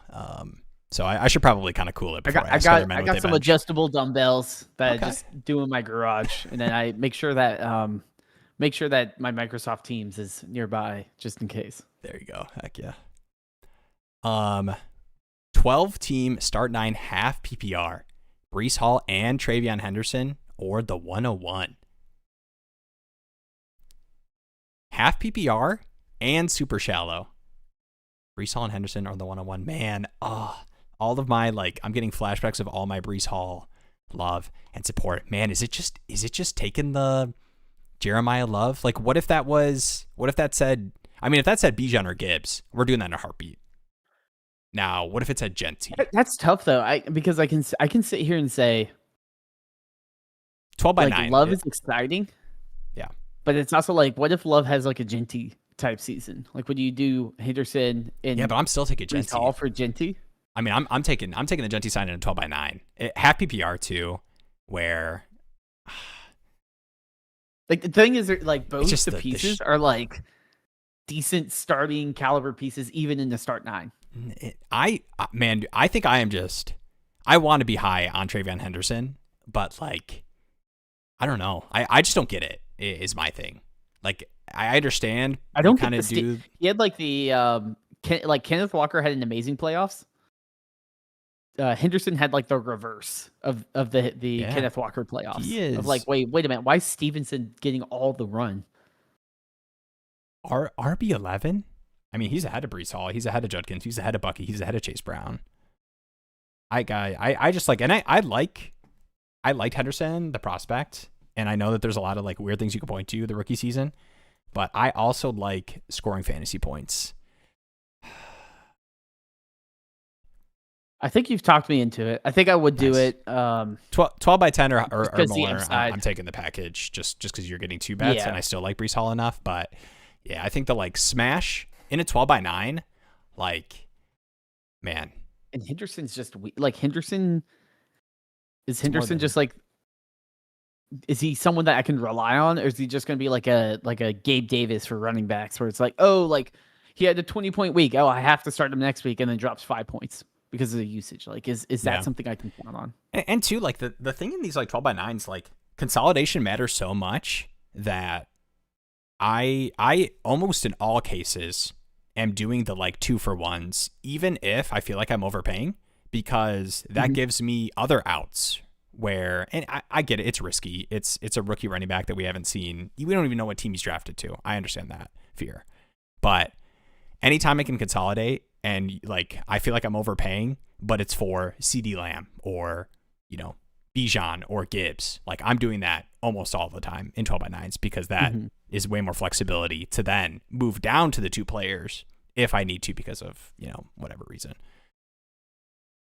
It's just hard because like it's the Ginty Love, like you might be paying up for production that is similar first year or so to Brees Hall or Henderson, where you're like, oh, okay, like sure, I did upgrade to the better asset, but that asset is not producing like the price I paid for him yet. Now, could he do that? But it's hard to do that, and I'm more inclined to do it, like you said, in a start 9, where it's like I have to hit the home runs. Like I'm more, you know, all this hate. I see this Jeremy Loveland hate. Jeremy doesn't hate Loveland. I would definitely be more inclined to take the Loveland bet in a start 9 because you just got to hit those moonshots of like, the percentage. Oh my God, like this guy just dropped 30 points a game. Like Loveland going crazy in a start 9 will win you a game, but in, you know, a start 11 or so, it doesn't do as much. All right, put on your best ball brain. 12x11 best ball superflex, a 27-second or Isaiah Pacheco, the 301 and a 27-third. I think it's probably got to be the package. You get to hold on to the picks. That was my initial take. I do like a 27-second. Yeah. But Pacheco, okay, best ball, I don't like to have a bunch of running back bodies. So that is one of my concerns, is like we haven't seen Pacheco's usage in Detroit. He might be kind of like a 0 to 3 points a game. And then like, how many roster spots do I have?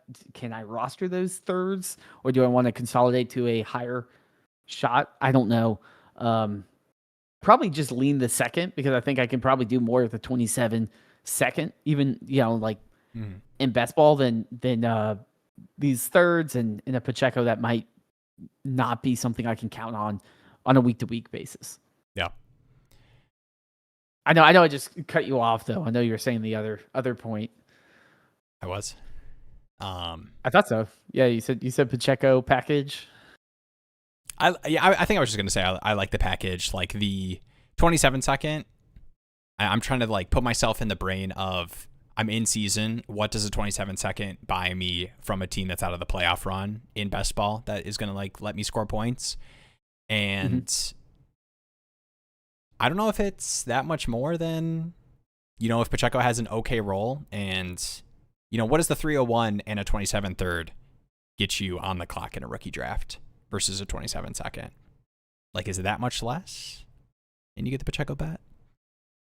I think I just like taking the multiple bets and shots in best ball where like a second, I mean, the hit rate for seconds is, I don't know. I'm not confident enough, even in a good class, that it's impactful for a best ball roster. Just give me the running back that I know has a role, or at least think has a role, and I'm getting two shots. What is up? Knowing my luck, I would take the second, and then halfway through the season, Pacheco would be crushing it. So then I would just trade the second for Pacheco. Yeah, and then the Gibbs takes over. And then Gibbs would come back and take over that. Speaking of Gibbs, what is up, Bindles? Fellow Lions fan, let's go. Actually, I don't know, Bindles, are you a Michigan fan too? I know. I might be doxing you. I know. Are you a Michigan fan? We shouldn't do this. I'm kind of a weird guy. I enjoy the sport of college football and college basketball so much, and I didn't go to State or U of M, and my like family wasn't like super hardcore like State or U of M. So yeah. I just was like, okay, I'll just be a State fan. And then my friend invited me to a U of M game, and I was like, "Oh, let's go! I get to go watch college football. Like, I'm a U of M fan. Let's go!" And I was a U of M fan so I kind of am a fan of the state of Michigan. Is that bad? Is that like you're like Rob Lowe bandwagon? with the NFL shield hat? A little bit. I feel it's a little bandwagon. It's just the state of Michigan. You just need a hat like with if Central, Michigan. like if Central Michigan was in the tournament, I'm rooting for Central. You know, if Eastern Michigan's in the tournament, I'm rooting for. I love Michigan, man. If I've been like this though, if it was not just Michigan because, State, Michigan. right? Which one you taking? It honestly has become like the friends I hang out with are more Michigan fans at this stage of my life, and I'm not a very confrontational person. I like going with the flow, so I think I'm Michigan. Dang, there, I said it. The team that just won the national championship. I'm being brave. Congrats. Yeah, congrats on that. All right, 12 team Superflex 0.510 in premium. Should I trade Bucky and Tyler Warren for McBride? 0.510 in premium. I'd still have A-Chain, Hendy, and Judkins at running back.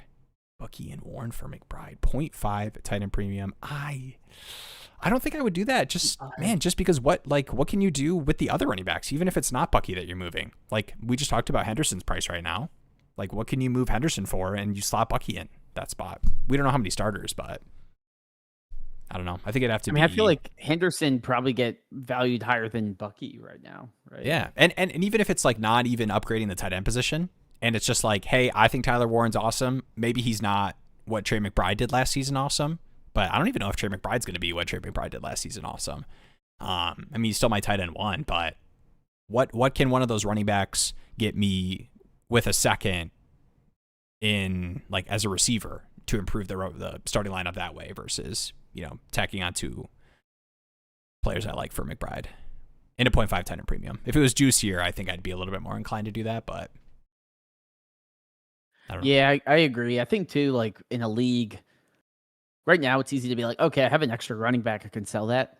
But it's a lot harder for me to sit there and be like week 6, week 7, when there's running back injuries and things like that. Like having depth at running back is just such a like privilege when you're playing in a fantasy football league. And this is movable depth. I mean, these are all young running backs. Like all these guys have value. Like, you know, and like Judkins is someone that like I don't know how long it will take for him to come back or if he'll be back right out of the gate. But I mean, all these guys are guys that are fairly insulated, meaningful, impactful running backs that I'd probably just rather say, hey, I'd rather, if I do anything, I maybe try to tier up or something, but I don't know if I'm going to be tearing up a tight end when I already got a decent tight end there.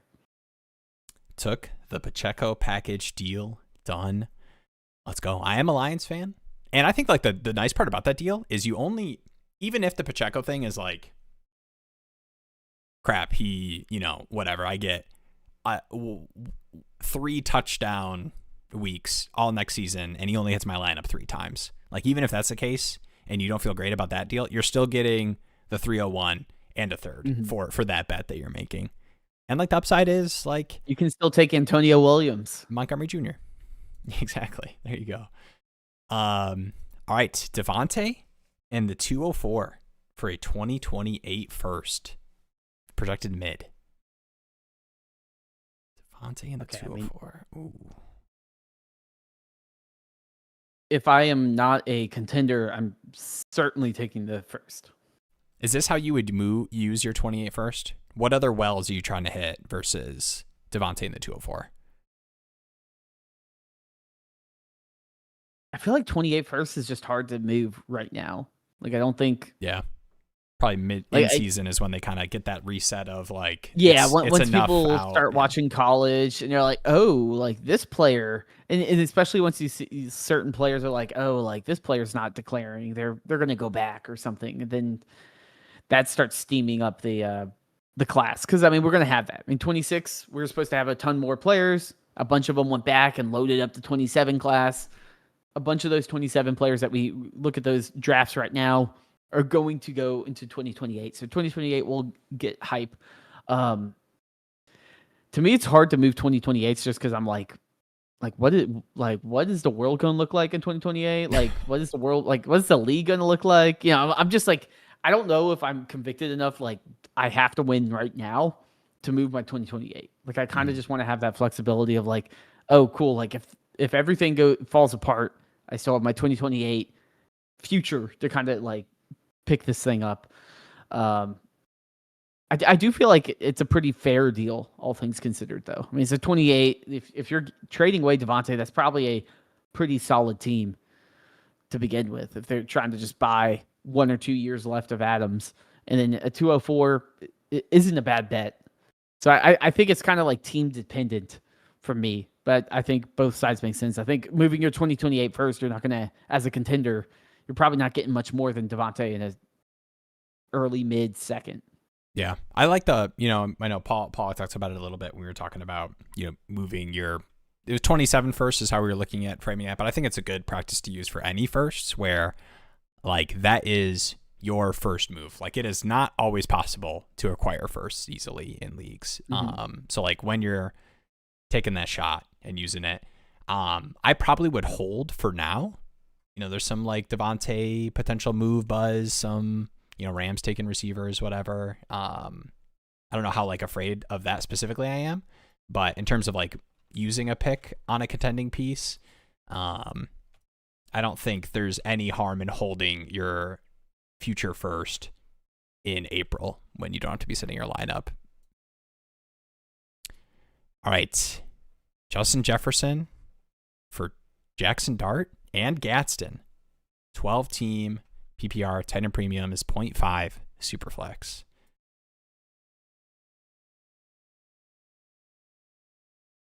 JJ is such a hard player to value. I'm just taking Justin Jefferson. I am kind of fine throwing out last season and just kind of saying that's where I'm at. Jamar Like I'm like Chase. I'm not. Yeah, I'm like I'm still sitting on Justin Jefferson. I'm like that's gonna work, but then I'm sitting here and I'm like, what if Justin Jefferson is just now like wide receiver 8 through 16? Okay, that's like the Nico Collins ism. Yeah, like if he's a Nico Collins tier guy now and not a amazing receiver in an amazing spot. And I'm like, okay, well, like if it's Nico Collins for Dart and Gadsden, I'd be like, yeah, I'll take the Dart and Gadsden side, tight end premium, young quarterback, like with rushing upside. There's a lot of things that I could talk myself into, but I still personally, I'm just going to give Jefferson a mulligan until if he comes out there, I see him just stink it up again. And then I'm like, okay, now I need to readjust. But I've seen so much good from Jefferson. I mean, Jefferson's had like basically the best start to a wide receiver career we've ever seen. Like, why? I'm not going to pretend that's not anything. And he also did it with multiple different quarterbacks. So like, I'm like, I think he's still insulated for me that I'd just rather have Jefferson than split him for Dart and Gadsden. Sounds good. All right. I am going to switch over and we're going to hit these live stream asks. If you guys are not aware, these are messages that are posted in the Discord, in the live stream ask channel or the club live stream ask channel. Link is in the description. If you're not in the Discord, that's also how we are going to be setting up the startup league. So we're going to be doing this offseason. We had 3 last year, the Alpha, Bravo, Charlie. We're going to have the Daddy. What's a E? Echo Fox? Is that it? Echo Fox is it Echo Fox? No, it's like Echo and then Foxtrot. I do not have a military background. I looked up the military alphabet once and remember some stuff from Halo 3. So that's my military experience. Ooh. I was saying, but based on the workout routine that you were giving me, I wasn't expecting military background to be on the resume. when I said I'm in the best shape of my life, and I'm just a frail man. And you're like, I just have my phone in the corner with the guy telling me how to do like dumbbell curls. It's this like it's like these. It's a really cool app, and I just screen recorded the app so I don't have to pay for like the premium subscription. Yeah, but it's just this like dude in a tank top who is just like mega jacked, and he's holding the like same dumbbell sizes that I use. The tiny ones, just so that he can show me the perfect form. But he is just. I will say I've definitely done like the YouTube workout videos before, and there's always like the mega jack dude like doing like 20 reps of something, and I'm like, oh, I'm gonna do 21. I'm gonna like, yeah, I did more than that guy. There we go. Then I'll hit my protein, and then I'm jacked. Let's go. Yeah. Then all right, I'm a frail man, but this is a cool creatine. man. Cool man 932. Would you guys trade the 102, 104, and 112 for Bijan? Ooh. What kind of league or what kind of format are you not taking the Bijan side? Like how deep does the starter have to be? Because even though I like this class a 12 lot, teams start 12. like let's be realistic. I like this class a lot. But we just had a mock where Lemon went 6 to the Browns, Tate went 11 to the Ravens. Tate went 7. Yeah, the 107. And Jordan Tyson went 13 to the Rams. And and Paul, I think, spoke to 12 teams the start Rams. 11. Okay. 3 wide receiver double flex. That is a deep enough league where I'm starting to think about like how much hitting on those picks matters. 2 wide receivers. But dude, it's Bijan, man. It's Bijan. Yeah, it's Bijan, 100%. Bijan's if one of those one picks, of one with Gibbs. if the 102 1 of or 2. 104 doesn't hit for you as like the 90% of like the best outcome, yeah, I feel like you're losing that trade. Like if they hit the best case, If not it's even the best case. if but it's like Buka, if you like Buka and Tet, and you get like Matthew Golden. What's the Matthew Golden? You're probably still taking Bijan. Yeah. And too, like it's exciting. This is like the one thing too that I have to stop myself from doing. It's rookie season and it's exciting, and like looking at all these prospects so closely and being excited about their comps and their outcomes. But it's just, man, it is not 100% that like everything we think for these prospects based off their profiles is going to hit in a way that matters for fantasy. And what is going to hit in a way that matters for fantasy is Bijan smashing. All right. I'm going to flick over here. We're going to hit Kyle's first. Bang. Got it all ready for you. All right. This is... That's what the meme was about. Okay. What? What meme? Kyle sent that oh yeah, that meme in the Discord, and I was like, I didn't realize he sent a roster after that when I first saw it. I was like, okay. I thought he was reacting to the Scott trade because that was like posted after that. I'll shout out to Choso. All right. Made a trade out of the 105. I don't need a deep dive, but how was the trade? And I'll pull that up here in a second. I have it, don't I? Don't you, Will? Yeah, this got one. All right. Don't worry, Kyle. We'll hit this one. Dang, Will Howard went for a 207. It was for the Scott trade. Oh, actually, I could probably just do this, right? I don't even need the. Yeah, do the activity tab at the bottom. Newly added. True. Oh wait, do I not have? Am I not on the? What are you looking for? It's at the bottom. I know, but I think oh wait. My screen's like 10 seconds behind, so. Oh no. I wasn't made a logged trade in. out from the 105. All right, nobody email me, okay? And nobody listen to the clicks of my password and correlate it to letters on the keyboard. I got it. Download complete. Is this gonna? So I assume it's the leaked. I'm getting there. I'm just no, I got it. The 105 for Josh Jacobs, Parker Washington, the 211, the 212 in a 28 second round.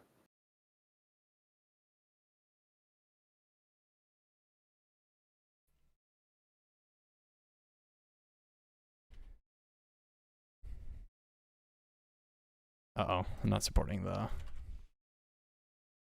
right, I'm good. I got it here. All right, here we go. We can use the activity tab to take a look at the most recent moves. Wow, 207 for Will Howard. Jeez, you were serious. I thought that was a joke. Yeah, I know.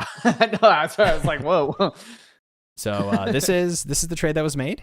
This was I was thinking of acquiring a cheap vet running back worth a late second or two to finalize my flex? Or would you suggest in the offseason we'll be drafting wide receiver? So that's an additional part of this. But you get Jacobs, Parker Washington, 211, 212, and a 28 second for the 105. All right, initial thoughts on that.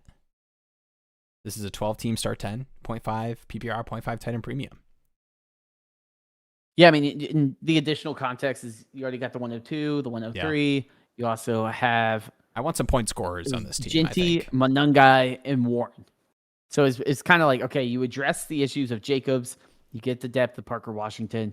You still have two high-end bites at the apple to kind of build out that wide receiver room.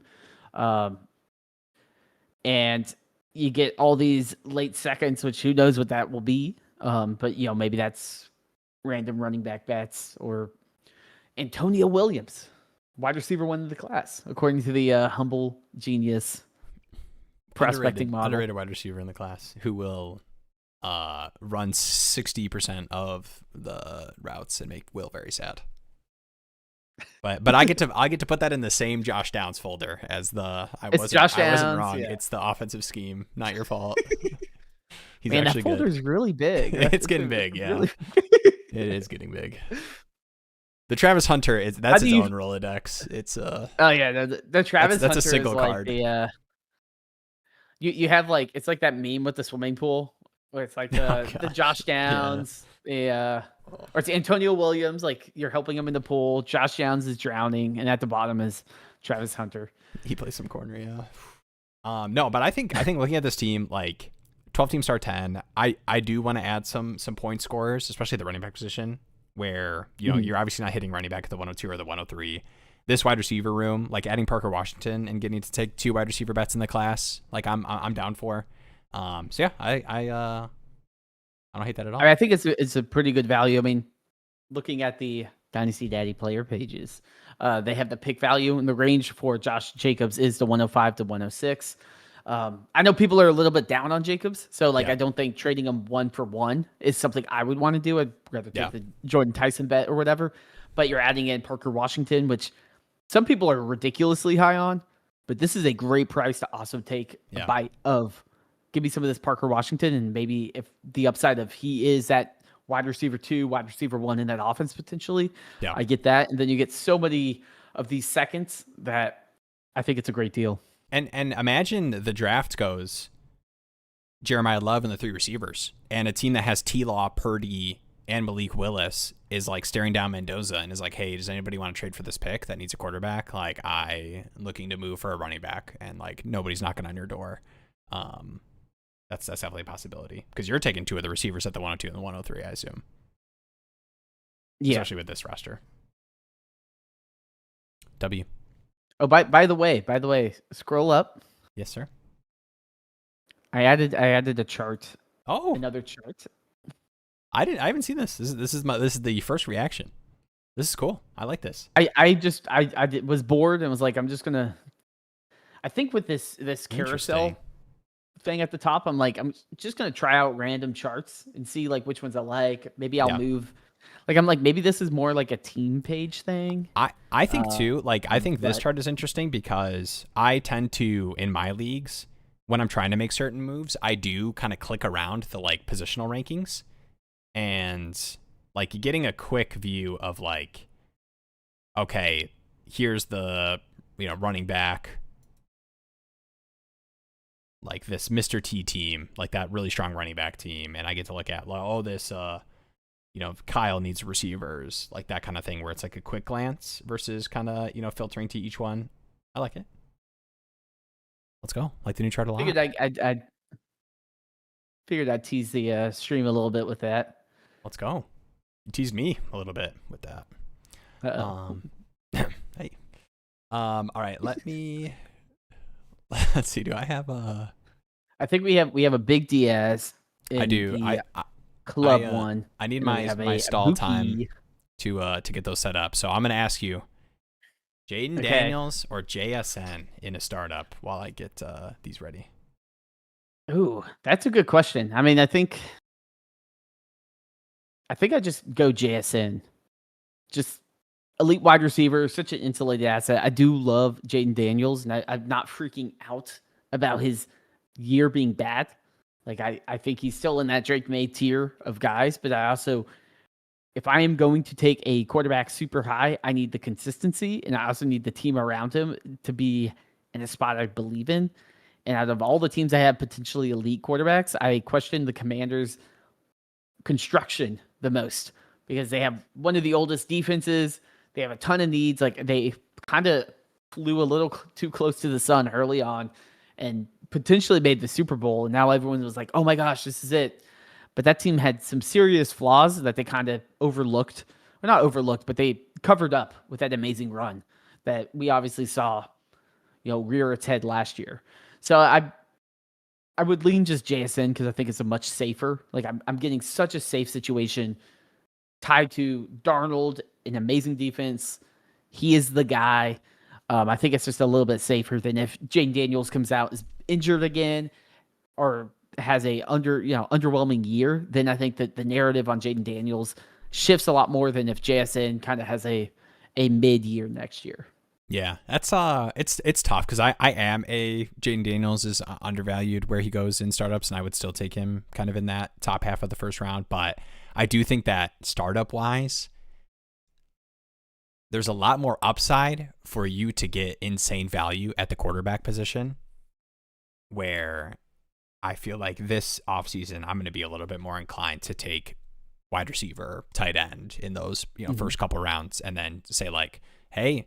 You guys took your Lamars and Jaden Daniels, but I got Malik Willis and Jared Goff or whatever quarterback goes way later than they should, and I'm not getting outscored by too much, and I'm smashing you at the wide receiver spot. No, I agree, and I mean I think it makes sense when you think about it. Like back in the day when it's like, oh, you got to take running back, wide receiver, you start multiple of them. It's important. We kind of entered the era with Superflex and a couple years ago where there was like 8 to 9 elite wide or quarterbacks that just were head and shoulders above everyone else. And that was such a priority of if you can get 2 of them, it's such a huge advantage. And it kind of tilted the scales of everyone is now investing in first rounds where just quarterback. People trying to hopefully hit on 2 elite quarterbacks. But now we've seen kind of running backs resurge, and we've seen passing numbers kind of go down in the past couple of years. And now we see a lot of these quarterbacks, there's kind of only 2 or 3 elite seasons out of quarterbacks. And it's like, I don't want to be the one betting on that. Like I feel much more confident betting on an elite wide receiver, betting on an elite running back, because I know what that situation looks like way more than I know this quarterback's going to be able to put up elite fantasy football numbers. All right. I'm going to get Diaz's pulled up here. I'm going to hit this real quick, and then I'm going to ask you a Tet related question. One Droidy boy, shout out to Droidica. Mid startup, rolling the dice by trading a 27-second to take Chris Bell. Rate the degeneracy. And this is tough because I think you're talking to 2 Chris Bell believers. And I think he's got some top 30 visits, but top 30 visit does not equate to top 30 draft capital. Yeah. That is just like a phrase that, or I guess it's like the phrase is not the right word. It's like teams get a certain number of, whatever those visits. But yeah, I don't know. I think the flexibility, like what do you win when you win? Like best case scenario, you are probably getting Chris Bell early second, and you have to get a good landing spot for you to be excited about trading a 27-second for. Yeah. I mean, look, this is probably not the way I would do it, but I will say I do believe in Chris Bell as a talent, especially pre-injury. He was right up there in the KC Concepcion tier of guys. Like he would be kind of a late first round pick, pure healthy, probably leading up to we actually get draft capital.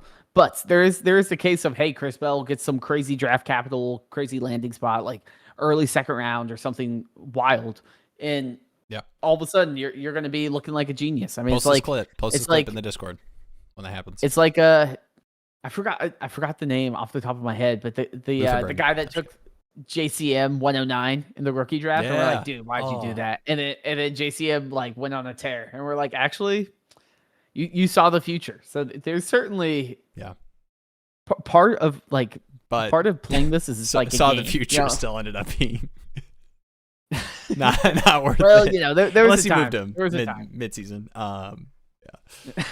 All right, I'm gonna actually. This is a quick note about the quarterback thing. Heard someone make the point that the value of the top QBs has fallen. A couple years ago, QB1 was 27-year-old Josh Allen. Now it's a 30-year-old Josh Allen. Yeah, that is true. And I'm kind of treating it the same way in my startup still, honestly. But yeah, I mean, and I think too, it's like I think there are the like handful of skill position players that are locked in smashes, right? Because I remember, I want to say it was. I mean, this was a bad pick at the time. I mean, we had like Najee Harris at one point after his rookie season was like a 1-2 turn startup pick. Kyle Pitts, rookie season. He had a pick. ridiculous amount of targets. That first year was like crazy. Yeah, but I just mean in terms of like late first now, it's like CeeDee Lamb, Amon-Ra, Puka versus like those kind of bets where, you know, taking the locked in quarterback felt a lot stronger. So I think like the JSN breakout, Jamar Chase, you know, CeeDee Lamb still. I think like some of these like smash skill position players, I think make this point even stronger too when you kind of correlate those two. I do agree. I didn't know where you were initially going, but now it's like that's the same startup too. The end of the first turn is just so much deeper now that it's like, why would I, like, I mean, Najee, sure, I'll take a quarterback, but now it's like CeeDee Lamb is like CeeDee Lamb and Amon-Ra are always at the end of the first round. And you're like, wait a minute, these guys are amazing. Like, why would I not take them? All right, I just accepted a Charlie Daddy trade midstream, but I will not pull that up. We have live stream asks to get to. Shout out to me for caring about the people more than my own leagues. Or maybe not, since I'm accepting a trade while I was about to say, I think it might be a little not shout out to me. But... My bad. Shouts to you. Could have been worse. All right, this is a big Diaz Club live stream ask. Last year was number 1 in the league with JD5 out. When he came out and folded his arm backwards, I had to trade him, Nix, and Achane for Lamar, Purdy, and Kyren in the name of contending. Get that? This year, Billy Team said he wants to consolidate. He offered me Stroud and the 110 for Purdy. I'm thinking about countering with Lamar for Stroud and the 101. At Will Sanders FF, help me get love the way you fleeced or negotiated for Bijan. Shout out to Tricky Trev. Oh, we always get the Tricky Trev Bijan trade mention. The Tricky Trev, which I don't even think was that bad, unless you think Colson Loveland is Trey McBride. Then it was bad. I think it was just the best because he came into chat hot. Yeah, and he's usually not. He usually doesn't blow up the chat, but he was like, today I am blowing it up. The post draft. Everyone know I fleeced him. The post draft pop in is the best. Or the post trade pop in. I do like so I guess real quick, let's start. Do you like the concept of Stroud in the 110 for Purdy on this team?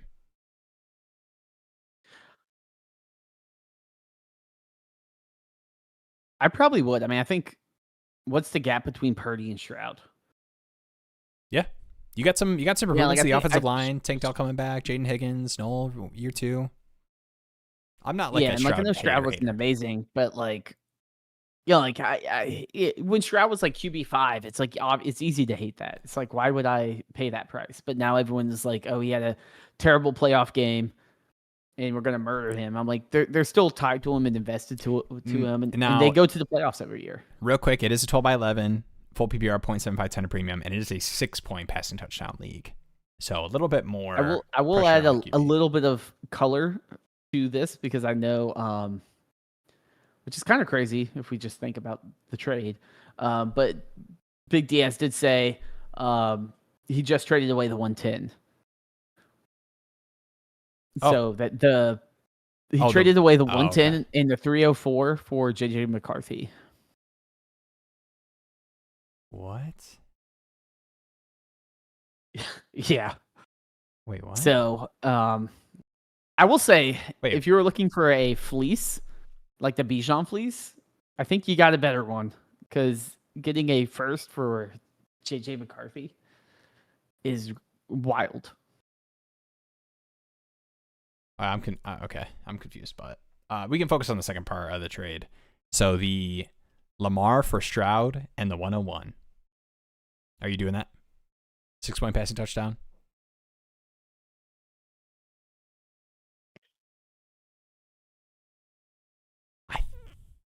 think I might. Or I don't think am I too high on Jeremiah Love?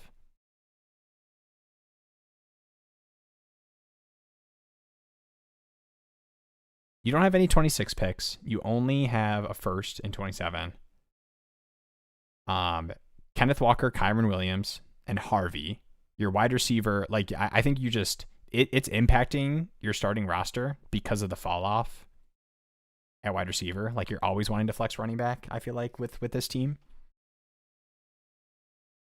Rashad White, Pollard after Harvey. I'm not a Lamar hater too. I know Lamar's value has fallen. He's not seen as the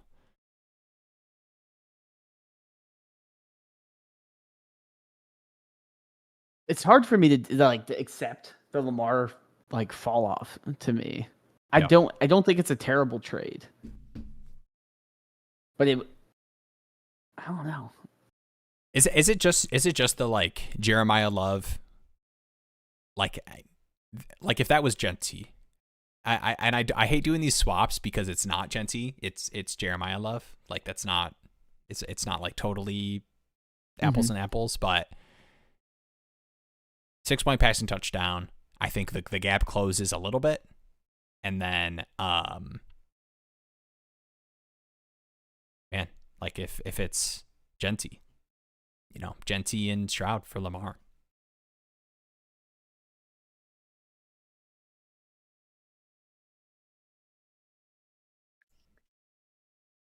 I think I'd probably take it.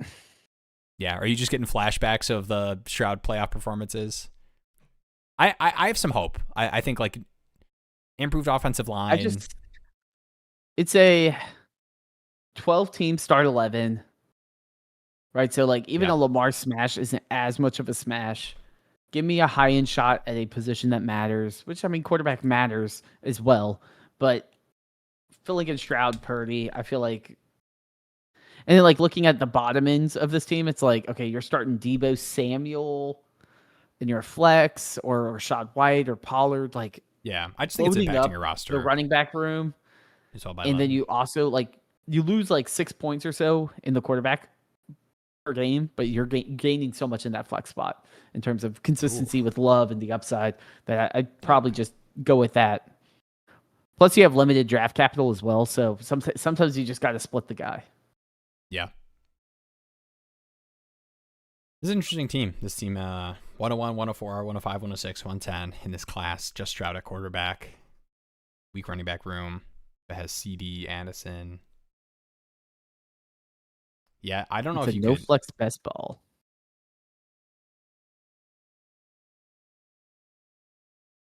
Yeah, the 2-for-1 too is like, I don't even think I mentioned that. Yeah, and it's a best ball too. So yeah, I would definitely take the 2-for-1. That changes it all for me. Yeah. Yeah, that's all right, I'm gonna get. I think we've got 2 more. Actually, let me just pull up I'll pull up the Charlie Daddy and then throw the Scott trade, and we can quick touch on that and the deal. I just got done with Fantasy Meatball. All right, real quick, I'm gonna hit you with this while I'm pulling stuff up. Is it a valid strat in a full rebuild to totally ignore running back for at least this draft and just go hard in the paint for sheer upside, quarterback, wide receiver, tight end? I've got in my roster tank for Smith, kinda season.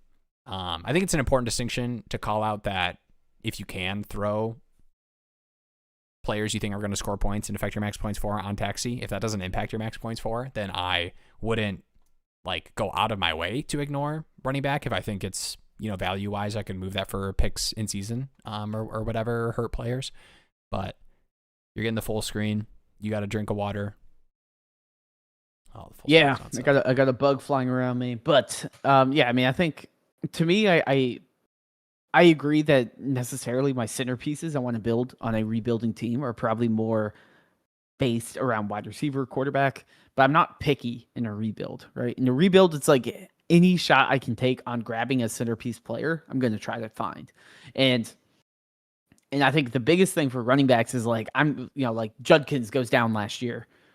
Those are the guys I want to have on a rebuild in terms of the running back prospects of a guy that isn't scoring, injured, some reason they're not playing or some reason their value goes down, but still has the upside of being a consistent running back in the future.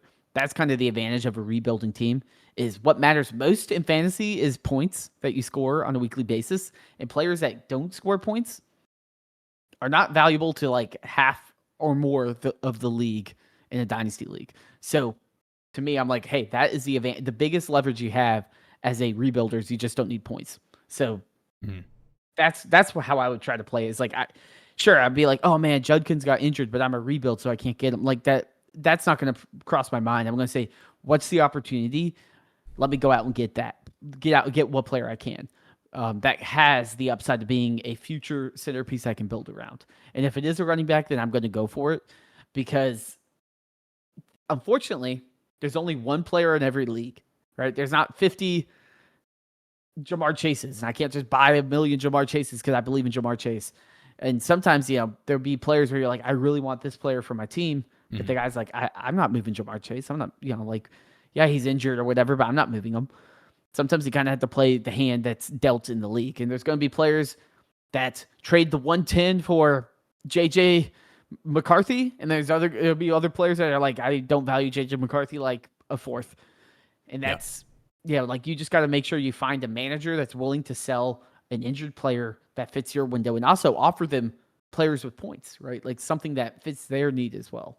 Yeah, and I know, like, I'm not going to give you Mary effing Poppins the, like, duh analogy in comparison where, like, Jadarian Price gets to, is the Seahawks pick at the end of the first, and you're like, oh, I'm going to ignore that and take one of these early second-round receivers. Like, I don't think you would do that, but I think you can ignore running back in the sense of you then can trade back from that pick to a team that cares about running back production and that upside bet for, later pick, or early second round pick in the same class, and you get a future second or something on top of that where you're like, I don't even like, yes, the upside of like that landing spot and everything, but like 1 year of running back production, I don't even care about. And so like, let me just get flexibility. Like I think you can ignore in that aspect, but not necessarily ignore in the, if I have to pick between the two and I like one more, I'm going away from running back. All right. A Duncan? Oof. That one looked easy. I want you to try this one. This one looked Uncadunkad. That is. It looked easy at first. Uncadunkad. Yeah, that. And then that's harder to say. That you're like, oh, it's the same thing, copy and pasted. But yeah. Thank you, Unk. Is Quinshawn worth the 106? I have the 102 and 104 as well. Pre NFL draft, are you trading Judkins for the 106? I don't think I am. I don't think so, because that's right outside the fun range of players. And you already got the 102, the 104. Like I don't need to over invest in pass catchers. Like I'm going to probably get either a quarterback and a wide receiver or two wide receivers. I'd rather just 105. Would you do 105 for Judkins? Or is that just like pretty even for you, and it's more of like what you think matters more for your format? I think it's probably even for me. I would just question like, do I need all these wide receivers? Right? Like, do I want to make 3 wide receiver bets? Or is like the position, like since I already have 2 first round picks, am I taking 2 wide receivers and then trading for a tight end? Like I probably would just say, unless the tight end premium's insane, I'd rather just lean into the Judkins upside of, hey, maybe I do have a centerpiece running back for the Browns. And he might not be Gibbs, but if he's like James Cook level production or something for a while, like I can live with that. Yeah. All right. You beginning Quinshawn? Yeah, I mean, I don't think that's a bad move. 106. I think and I talked about this. I would do that we can overestimate projected landing spots. And I think like the top 5, I feel pretty good about just in terms of like confidence in the prospects. But like Kenyon Sadiq is really fun. But anytime you hear like any of these like mock stuff or, they're talking about Sadiq potentially going in like the mid first and people are kind of penciling in, like there's still a lot of warts to his game like that. He might be a late first tight end. And then that's just like, that's that specific and like how heavy the tight end premium is. I just think that like in terms of like confident bets, we saw the Judkins role, we saw the production, and I think there's some hope for the Browns, right? You think there's some hope for the Browns ever? He mattered. He mattered on a terrible team. Not the Jets. Wildcat Judkins. Not the Jets. Dude, 5-yard line, they're putting him in at the Wildcat quarterback? Come on. A couple more years until they're out of the Deshaun Watson deal. Dude, they were the whole like trying to trade future like 3 years in advance picks. Is, like that. Hilarious. I love that. I just love that. I'm like, if any team, like, I'm like, if I was the Browns, I'd be like, go to like the Vikings and be like, hey, can you please propose this? Because if I propose this as the Browns, they're gonna know like, what we're doing. They're gonna be like, no, like we're not doing that. We know you're gonna do something stupid. Oh, that's funny. All right, I'm going to click over here to the Charlie Daddy. Now, I will say I pulled up Oh, Judkins. Pick value is between the 103 and the 104 right now, which I think is about fair. Yeah, makes sense. So I would feel good. Unkadunk. Unkadunk. Where's the ad at the end? You got Unkadunk. I don't know. I'll just say Unk. I do think that's a good deal to just say, hey, I already got 2 picks. Let me get off of 1, get some extra value in Judkins.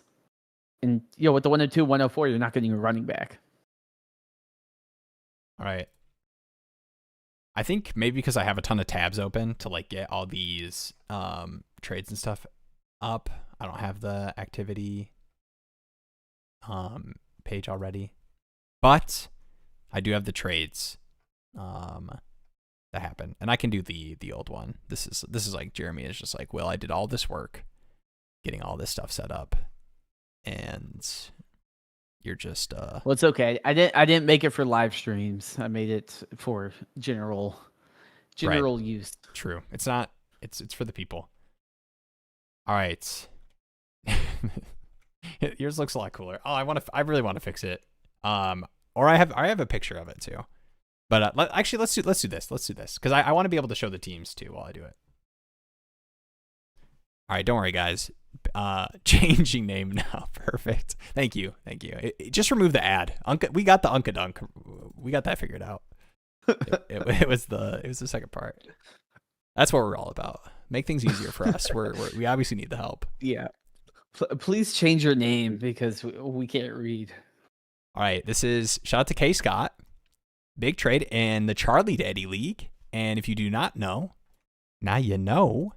Charlie Daddy is one of the Dynasty Daddy Discord community leagues. This is a 12x12 best ball, 0.75 tight end premium, and start 2 tight ends. So tight ends, I'm always keeping an eye on when they get moved in any of these deals. This is a big boy one. Gibbs and JSN for Mason Taylor. My 2027 first. I have a great team, so that's a late first. They get their own 27 first back, the 103 and the 101. Jeremiah Love, 103, their own 27 first, a late 27 first, and Mason Taylor. Is that enough for Gibbs and JSN? 103, 227 first, and Mason Taylor for JSN. Is that even-ish? And you got Gibbs, Jeremiah Love. Do you think it's a pretty even deal? I think so. I mean, you're getting 2 top players, but it's also best ball. So getting 227 first, 4 high-end shots, and then it's also a start 2 tight end best ball league. So Mason Taylor is still going to be a guy that has some sort of impact. I think though this team is sick. I mean, I think at a certain point you're just like, hey, let me go. And like, there is a part in best ball where you're like, I want to break everything apart and get as many good players as possible. But then there's also a thing of like, once your team's really good, you want to start consolidating a little bit and getting guys that just lock in and kind of take a spot out of rotation. Yeah. And, like a Gibbs, a JSN, like you don't really have to worry about those spots hitting. You're always going to have a solid floor in those spots unless, Matt Collins catches like 100 passes for 3 touchdowns in that one random game. But you're usually just going to get like 3 what is going on? I pulled out my snipping tool. I was trying to be sneaky while you were talking. so I could snip This my own busted. Charlie Daddy trade. And when I pulled it up, it showed the overlay that I sent you and Paul of like, this is what the overlay is going to look like before we started the stream. And so it was just a Paul jump scare. And he's back. All right, there we go. It's 5 a.m.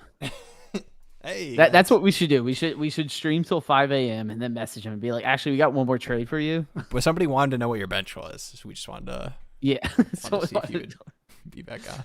And that's the last time he would ever interact with us. But I think for Scott's team, it's obvious. Like you're pushing in the like obviously Jeremiah Love and the 1-3 you had this year. Your 227 firsts and Mason Taylor to get JSN, and like losing Mason Taylor, it doesn't hurt as much when you have Loveland and Pitts. Like you have two strong tight ends, Kelsey, Henry. Start two tight end, like maybe you would want more depth, but like this is super strong.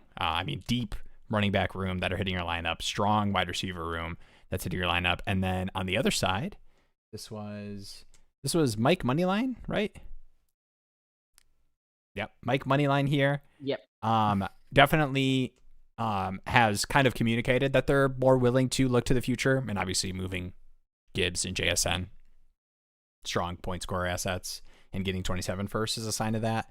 But I don't hate this move. I mean, if you just look at this team and this roster, like especially this tight end room in this kind of format, if you do not have like two strong producing tight ends, I just don't, or like a stable of, I think you kind of had this last year as a strong contending team where you had a stable of very strong locked into route tight ends that had the upside of getting you 3-4 receptions and hitting your lineup in a heavy tight end premium start to tight end.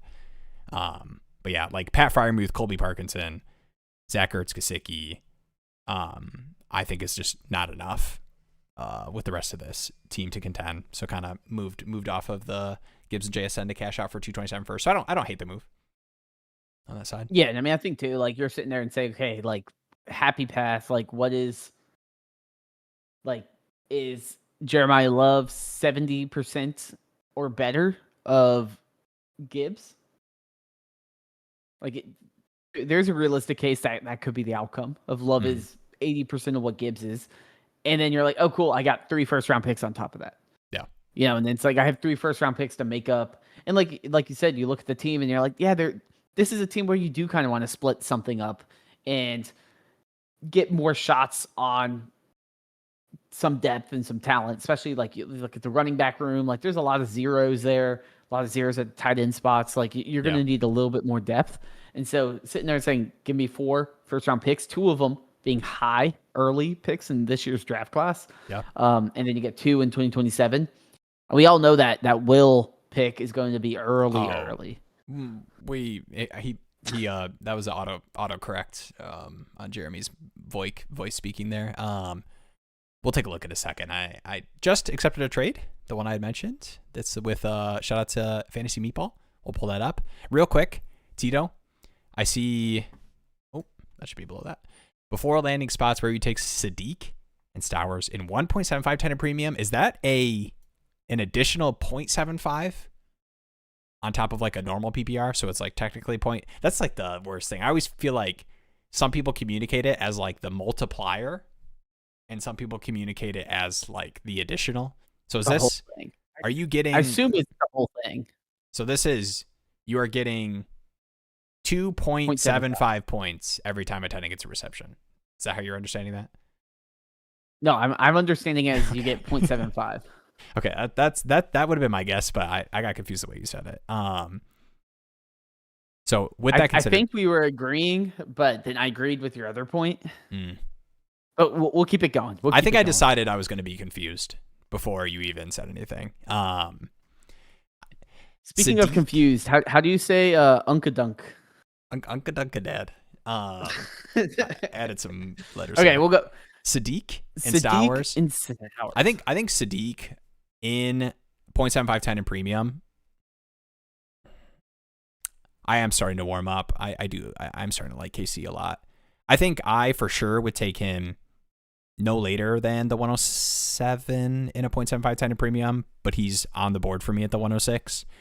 And then Stowers is really tough for me because I think there's a pretty wide range that he could go. Like I think he could be a mid, late first, all the way to.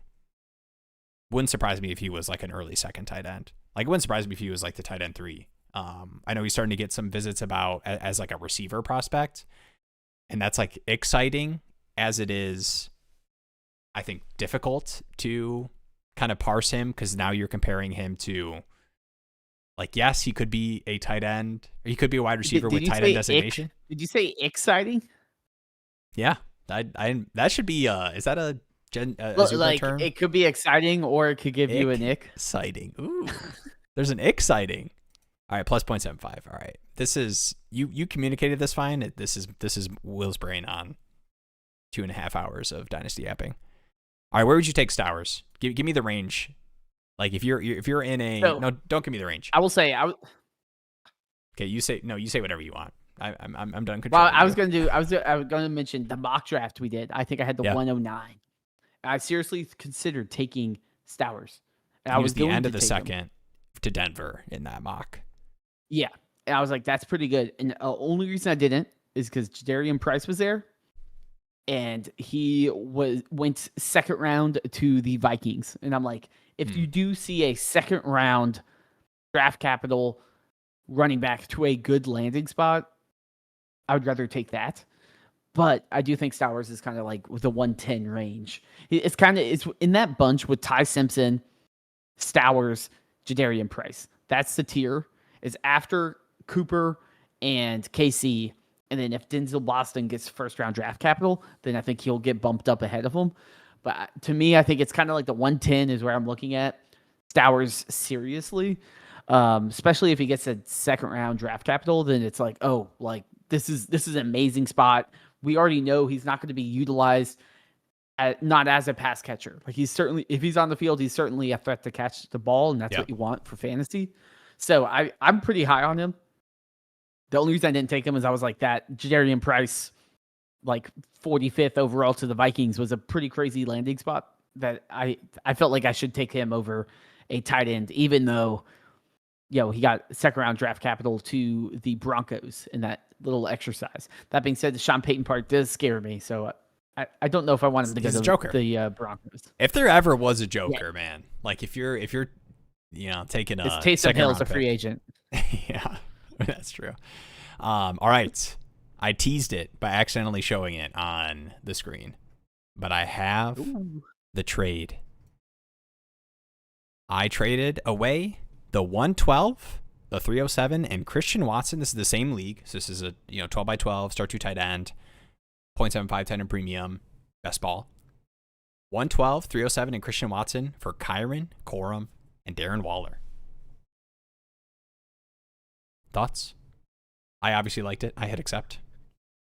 Well, yeah. I mean, I think to me, the main reason you wanted to do this deal was the Darren Waller piece. I know. Yes. Tight end bets. Start 2 tight end. Number one listener, your SoundCloud Wrapped. Darren Waller was your number one guy. We got to play that at the outro.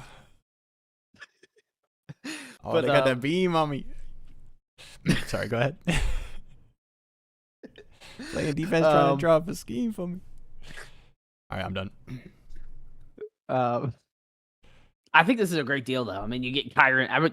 For the 112, we're talking about gross ranges. Like at the 112, what are you looking at? Denzel Boston and best. You're probably looking at not Antonio Williams. Maybe you are, but like the tier really drops. I think after that range of Stowers, Simpson, and Price, where we're currently kind of those guys of like second round, interesting landing spots. That's kind of the guys I want to take a shot on.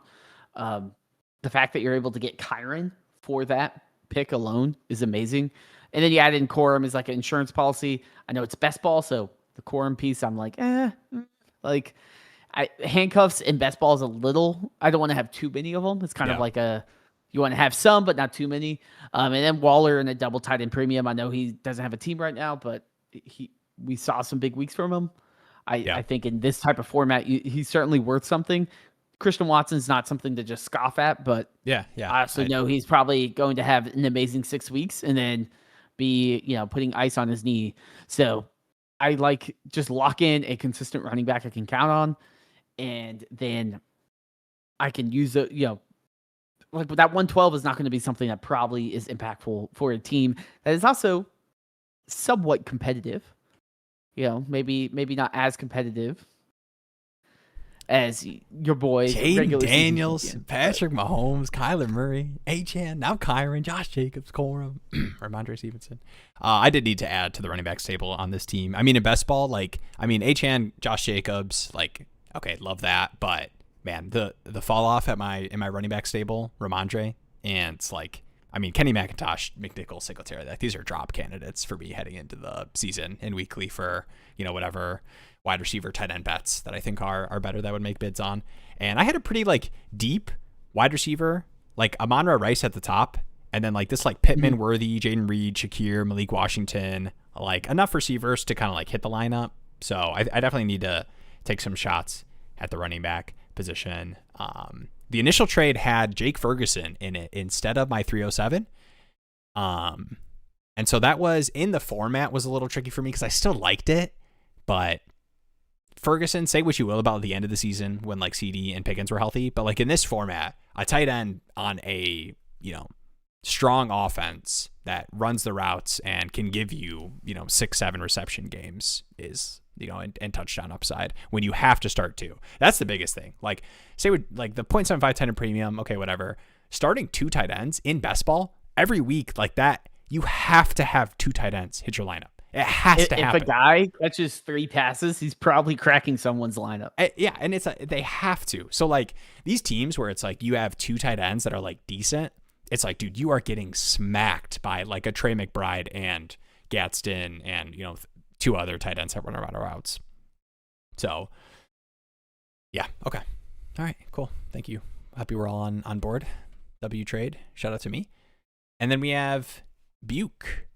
Shout out to Buke, who I should respond and tell Buke that theirs was the last one, or should we get the watch hours? Because Buke is a rewatcher. What do you think? What's worth it?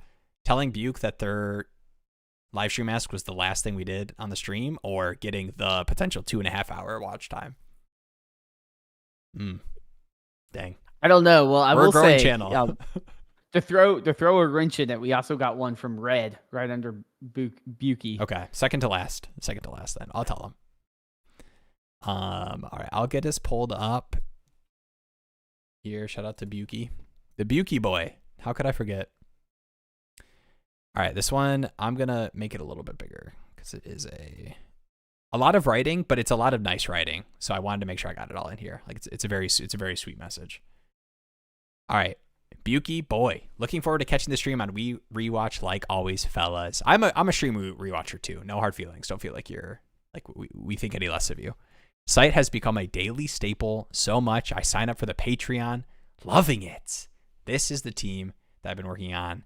Achane in the end couldn't compete with what he got since he wanted picks over players. He sold Achane and Laporta for Travion, the 210, 27 first and second. Have shifted my targets down a bit. Had early talks about Downs and JSM for Chuba and Malik Washington. I still believe in what Downs could be, so I've also thought about seeing what I could do to tier up to a running back by floating Nico out there, either solo with Harvey, who I want to get off of soon, or in a T-Law package. And I think T-Law was the big. This is a Josh Allen Drake May team we looked at. Maybe not last week, but at least 2 weeks ago we looked at. Josh Allen, Drake May, moving off of a QB3 that has value for a running back. So I am down to revisit that since he did mention it. And I usually don't like to reiterate the same thing, but real quick, just because that's the first deal I would be trying to do. CJ Stroud, Kyler Murray, Blake Corum, Chris Rodriguez, you're not really hitting the running back well there. Let's make sure, yeah, you do need to hit the running back well. JSN, Drake London. Yeah, this is give me a running back team, please. Yeah, no significant picks this year either. Yeah, no 206. The 206, with this kind of team, I almost don't even care about tight end bet or the wide receiver bets that I would make versus just doing what I can to turn the 206 T-Law, whatever, tight end into running backs. So I think you have a couple of options here though. If you look at all the frisky teams, yeah, right, which is a good amount. One, Land of the Lost has James Cook, Travis Etienne. Mhm. Probably both available in some sort of talks. That being Yeah, said, they did finish, what is it, fourth, third? They had the 109. Yeah, fourth last year. So they might think they're better than they really are. You know, like we might not know necessarily. And obviously, like we're still waiting on all the updated ADPs for 2026. Yeah, but TJ Hawkinson at tight end, like that's a team that like you might be able to dangle Gadsden plus. Yeah. Where they're like, yeah, I'm done with Hawk, and like I'll tier down or something off of one of these running backs to get to Gadsden, and if you throw in a 206 or something, they might be willing to do that. Or tearing down to like you do the T-Law Darnold swap because you don't even care about the QB3 as much. You still have one that like holds a role, and give him Gadsden. I think this team though might make more sense. Yeah, hit me. 1 TB8. We're going full circle from the very first episode. Wow. Breece Hall. Breece Hall. And last year, we finished fourth, worst. He has the 104. This is not a team that probably is sitting there saying, I'm going to win right now. Right? And they're sitting here with Igbuka, Burden, Flowers, Worthy, Jefferson, Tucker, Purdy, Prescott, Breece, and no other running backs really of note. I think this is one where you can sit there and say, hey, is there a conversation like RJ Harvey for Breece? RJ Harvey plus for Breece? Because they're probably going to be more patient with an RJ Harvey type or JCM. Like they're going to value the youth, the upside of the Woody Marks, because they're probably saying my window isn't this year. It's probably next year after I make all these picks, have the 27 class roll in. Yeah, and my team Burden, Zay. Because they can't count on Jefferson. They can't count on Igbuka's consistency. Burden is also a little bit of a wild card. Like they have a lot of high upside, young wild card players that they're not going to sit here and say, yes, I can't get rid of Breece Hall. Like maybe I can pick up Harvey in a 27-second or something, and that might be more enticing to them in their window. Yeah. Let me look at some of the other strong running back teams just because I am 100% what's the rose-colored glasses? There we go. I got there. Rose-colored glasses when I look at my rosters where it's like, I'm only 2 moves away from adding some running backs to this stable. And like, this is a competing team. Yeah. So I look at that team and like, I do think that there's a world where they see their team like that, but I also think there's a world where they're like, dude, Igbuka, no Evans, JJ bounce back, Luther Burden's the wide receiver 1, Zay Flowers. I don't have to do a voice for that one. Zay Flowers going to smash. Tucker Kraft off the injury. I got strong quarterback room. Check out the video. Exactly, yeah. So let me look at some of these strong running back. Actually, let's peek over here. It's hard because a lot of these teams have decent quarterbacks already. So like the third quarterback is not going to have a huge market, right? Outside of that one team, like there's this one that's Jordan Love and Bryce Young. Yeah, and this is strong. Like maybe I target Rico on this team. T-Law for Kenneth Walker. I would do like a tear down. I mean, if you could do a double tear down, wide receiver and like I want to like put I don't want like a Rico on my team. Yeah. Like I would want a Rico, but like I look at this team and I'm like, all I'm really missing is like if I can slot in a Kenneth Walker, and then I have like the Tyrone Tracy's and the Aaron Joneses and the Sean Tuckers, and that maybe I go also get Rico Dowdle. Then I'm like, okay, cool. Yeah. But I think I need kind of like an anchor. Give me a Patty. Let's do a Patty trade offer. And are you? I mean, they're kind of like a way worse version of your team, obviously, at the quarterback room where they have Jordan Love, Bryce Young, Geno. Would you do like a T-Law tear down to Bryce? And what if you just do like Kenneth Walker and Rico for T-Law? I don't know if they would do that. I think you might have to add another like tear down on your side. I would definitely love to start there.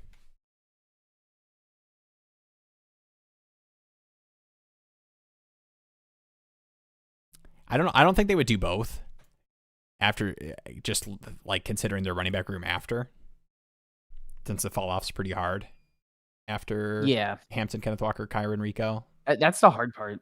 I'm not They do have the sold on like I 106. need a Rico Dowdle. Yeah. That was more of like how cheap it would be to get Rico, just because that's the running back that they'd most be willing to move, since they have like 3 strong ones. But yeah, I think if you're looking at Kenneth Walker, give me T-Law, tier down to Bryce. You give me Kenneth Walker, and what's a wide receiver tier down? That's a reasonable one. He talked about floating Nico. Would you tier down off Nico? Josh Downs. Hey, I know you hate it, but like, no, people Michael believe Wilson. in Josh Downs, and that's why you get rid of him. It probably would have to be heavier wide receiver. They got Christian Watson, wide receiver 4. Like Michael Wilson, maybe Michael Wilson to Christian Watson's not enough. Like, would you do Nico to Olave? Or is that not enough, you think?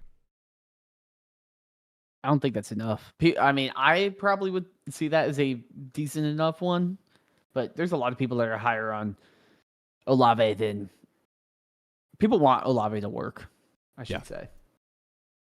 All right, let me plug this in. Let's show our work here. What was that team? Was it 1TB or is it a different team we're looking at? It was Patty, right? Patty, yeah.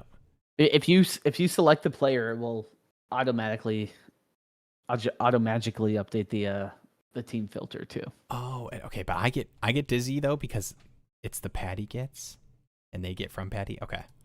So we're trying to get Kenneth Walker from Patty. And we want to give them Lawrence. I love that it's like you on the site, obviously, but I'm like running the stream and sharing the screens, and I get to learn about the site through. I know. Well, I'm always like stressed, and like it's funny too when my stream, like I'll have it up on the side, and it'll be like 10 seconds behind. So then I'll be like, like Will, click this, and then I realize like, oh wait, like you already did. I'm just 10 seconds behind. Yeah. All right, this gets close-ish. You know? I hate that. Like I don't know if they would do you need to do the wide receiver tier down? I just don't. I don't see, and maybe I just like do you Kenneth Walker and Geno Smith for T-Law. Okay. That one I think they would do. I would be willing, and I'm willing to do that. I honestly, the reason I don't start there is because I get grosser at QB3 than I think most people are comfortable with. So I do kind of like giving people the option to like. I just hate giving credit for Bryce Young. Yeah, that's fair. Yeah, I think I would love to start here. I mean, it's a Jordan Love, Bryce Young team. You know, are they? But I don't hate that like the Olave tear down is like so small in reality. Yeah. Like from Nico to Olave, I'm like, okay, sure. Like if that's what you need to that's kind of like a counter then... deal. Like how do you make this guy feel better about Yeah, like it's like, oh, like maybe you value Nico a little bit better, so that's cool, but it doesn't make a huge difference. Yeah. I think that, and then I mean any kind of QB, is there, you probably want to even do one more, you know? Like what running back can that 206 turn into? Pick up another. This team is like very deep at running back. Can I find a way to get Swift, you know, for the 206 or something like that? You know, plug it in here. Bijan, Javonte, Derrick Henry, Jalen Warren. Yeah. Ooh, Tyler Algier. Yeah. I would love to try to get. I mean, this team only has 2 picks in 26, and it's the 207 and 407. Because this team, like, I want to turn this 206 into a player, because what does this team need? Running backs. Would you and do you're not going to find Dobbins? that at 206. I'd probably want to get I mean, that would be the perfect. I'll give you the 206. Give me Dobbins, and then what other running back can I get? Rashad White and Dobbins for the 206. I'm down. It's nasty, but I'm down. Yeah, because you don't want, like, you don't even need the tight end bets that we talk about wanting to hit there. Like, yeah, it would be fine, but it's like Kincaid, Ferguson, Gadsden, like that's probably what you're getting at a tight end bet at the 206 anyways. JSN, Drake London, Nico, Michael Wilson, Josh Downs, like maybe you could use a wide receiver, but like the 206 bet in this class is not what I think is going to matter. I think you're just going to get another Tesla or Josh Downs Jr., you know? Yeah. So you want to hit running back bets, and that's that. I want to do everything I can to use the 206 to turn this into a running back that matters for my roster this year.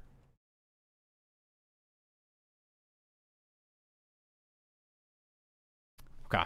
I am going to Unk Ben. Is this a name change? Is it? Dang. I think it is. Miscommunication. Unk Ben.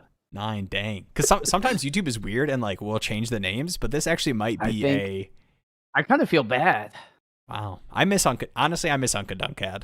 Go back. Change it back. Yeah, I miss Unca Dunkad. All right, Unca Dunkad 1 or Unc Ben 9. Miscommunication, would y'all still do Quinchon for the 105, 106 next year? Also have 2 more firsts in 2027. Ooh, that gets a little sketchy, though. If that's a borderline playoff team... I don't think I'm doing it for Judkins, to be honest. No, I don't think so either. Just because, like, what are the opportunities? Like, where am I as a team?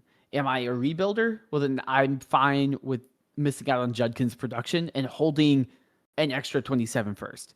If I'm a contender, if I trade for Judkins, it's not like he guarantees me good production next year over just holding on to an extra first. So I probably just keep it.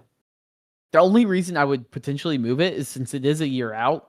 If you're sitting there and like, this team is kind of good. Like, this team is a team that might be the 108, the 1010, or not the 1010, but the 110. Then I'd be like, okay, sure. Like, this is a pick that could be a late first in 27. I would do it then. But if you're sitting there and saying, oh, this could also be the 104 next year, I think I would just probably hold for now.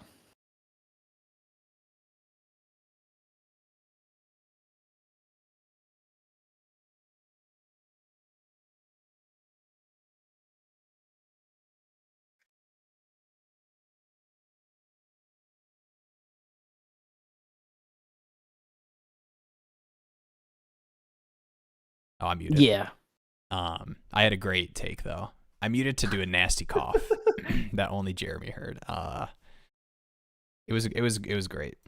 I was agreeing to you too while you were talking. It's just just silence and me being like, yeah, good point, Will. This was I mean, hey, this happened in 2 hours and 46 minutes into the stream is not bad. All right, this will definitely be the final live stream ask question here. We got Red here. This is it's an interesting one. So they got an offer in their inbox to trade away their Tet for the other team's 102 and some junk.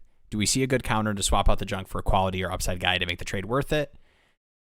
To take a quick look at this team, they probably could use a running back that they have pretty strong receiver room. They have the 103. Got Fannin. All right, the other team here. You got Tyler Algier and Rico Dowdle. Would you do probably not, but would you do T-Mac and T-Mac for the 102 and one of those guys?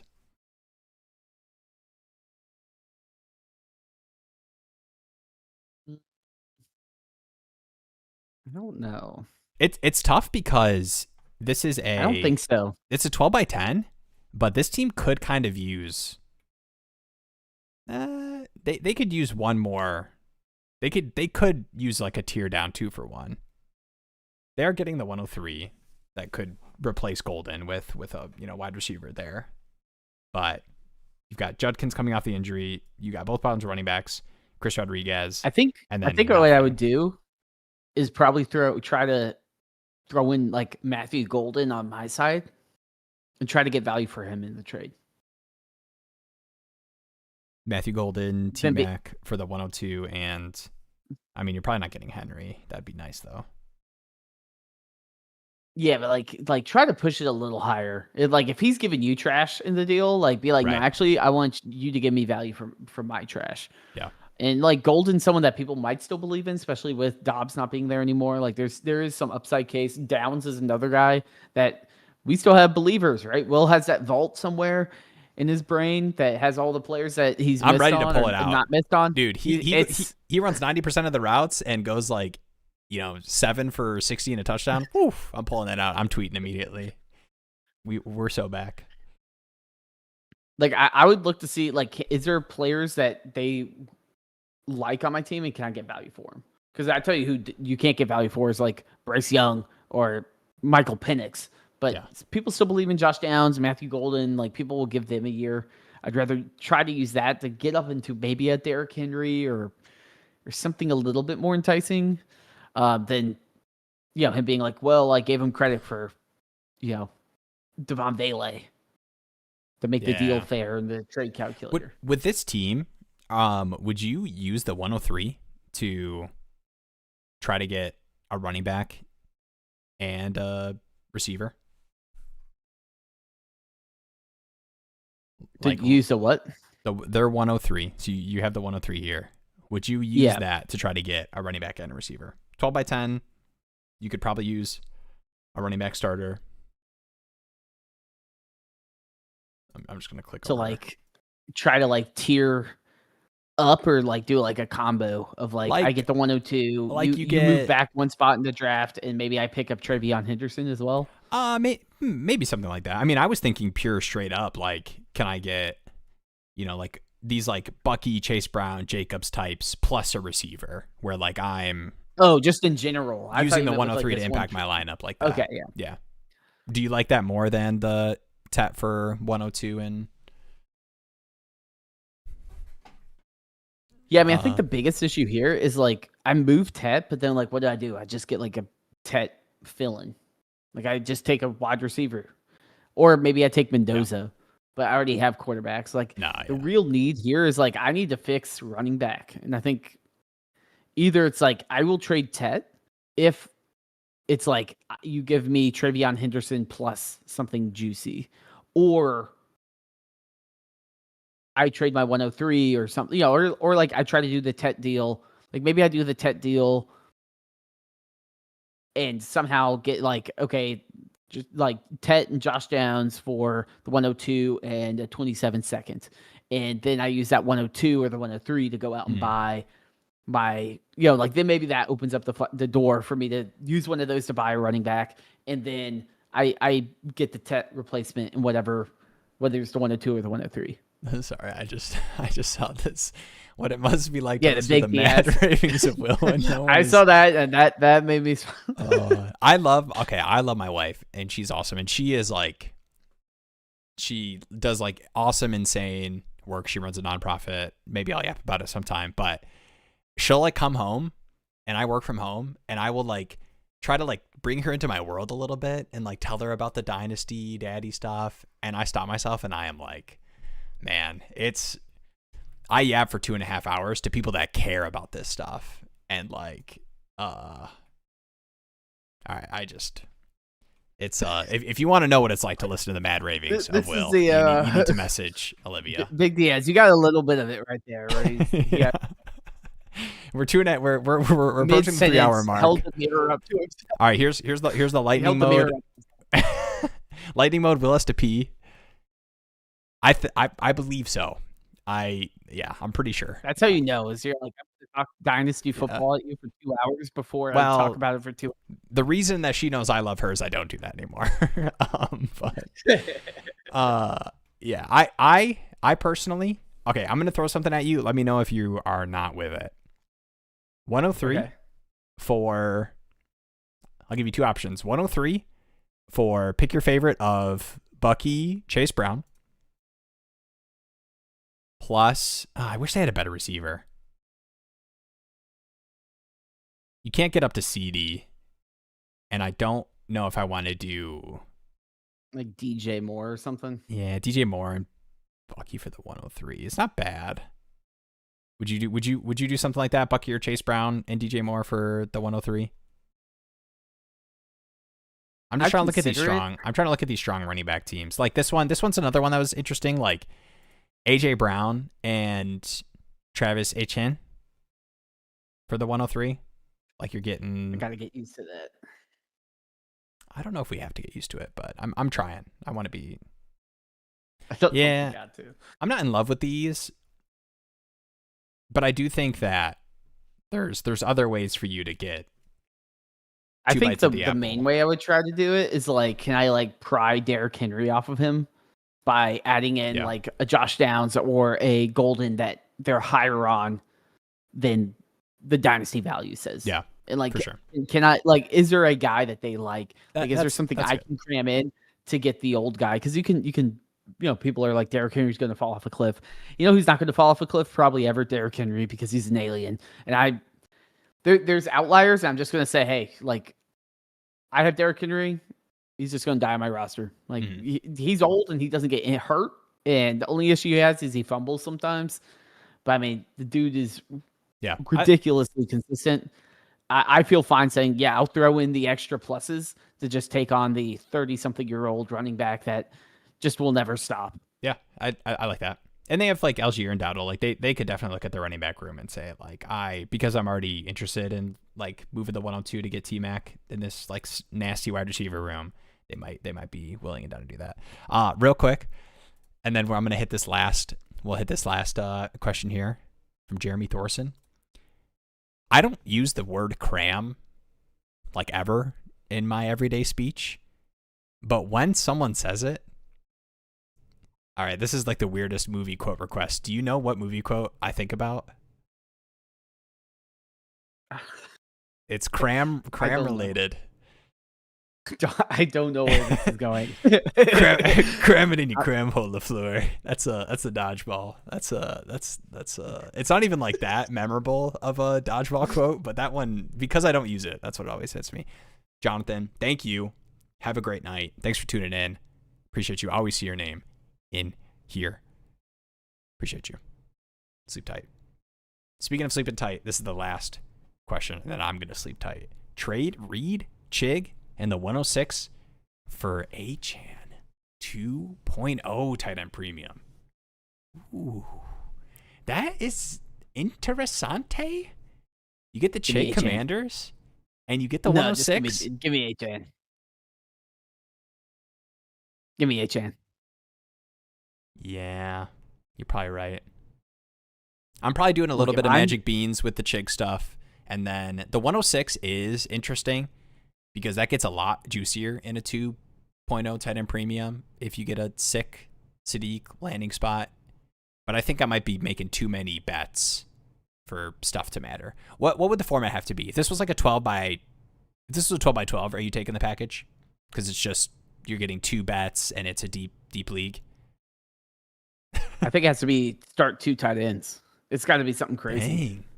Diaz, let me know. Diaz, before you go, what would the format have to be for you to take the package side versus Achane? 2.0 tight end premium. 106, Chig, and Reed. I do love Achane. I've been buying some. I mean, that's Jaden Reed, right? Yes. I might be at a point with Jaden Reed where it's like if I get any credit for Jaden Reed in the trade, I'm going to just take it. Jaden Reed was the Josh Downs social experiment a year in advance. 2 tight end 0.75 format. Yeah, like it's got to be something like that for me to be like, ooh, Chig is worth bumping that 106 up enough to be worth Achane.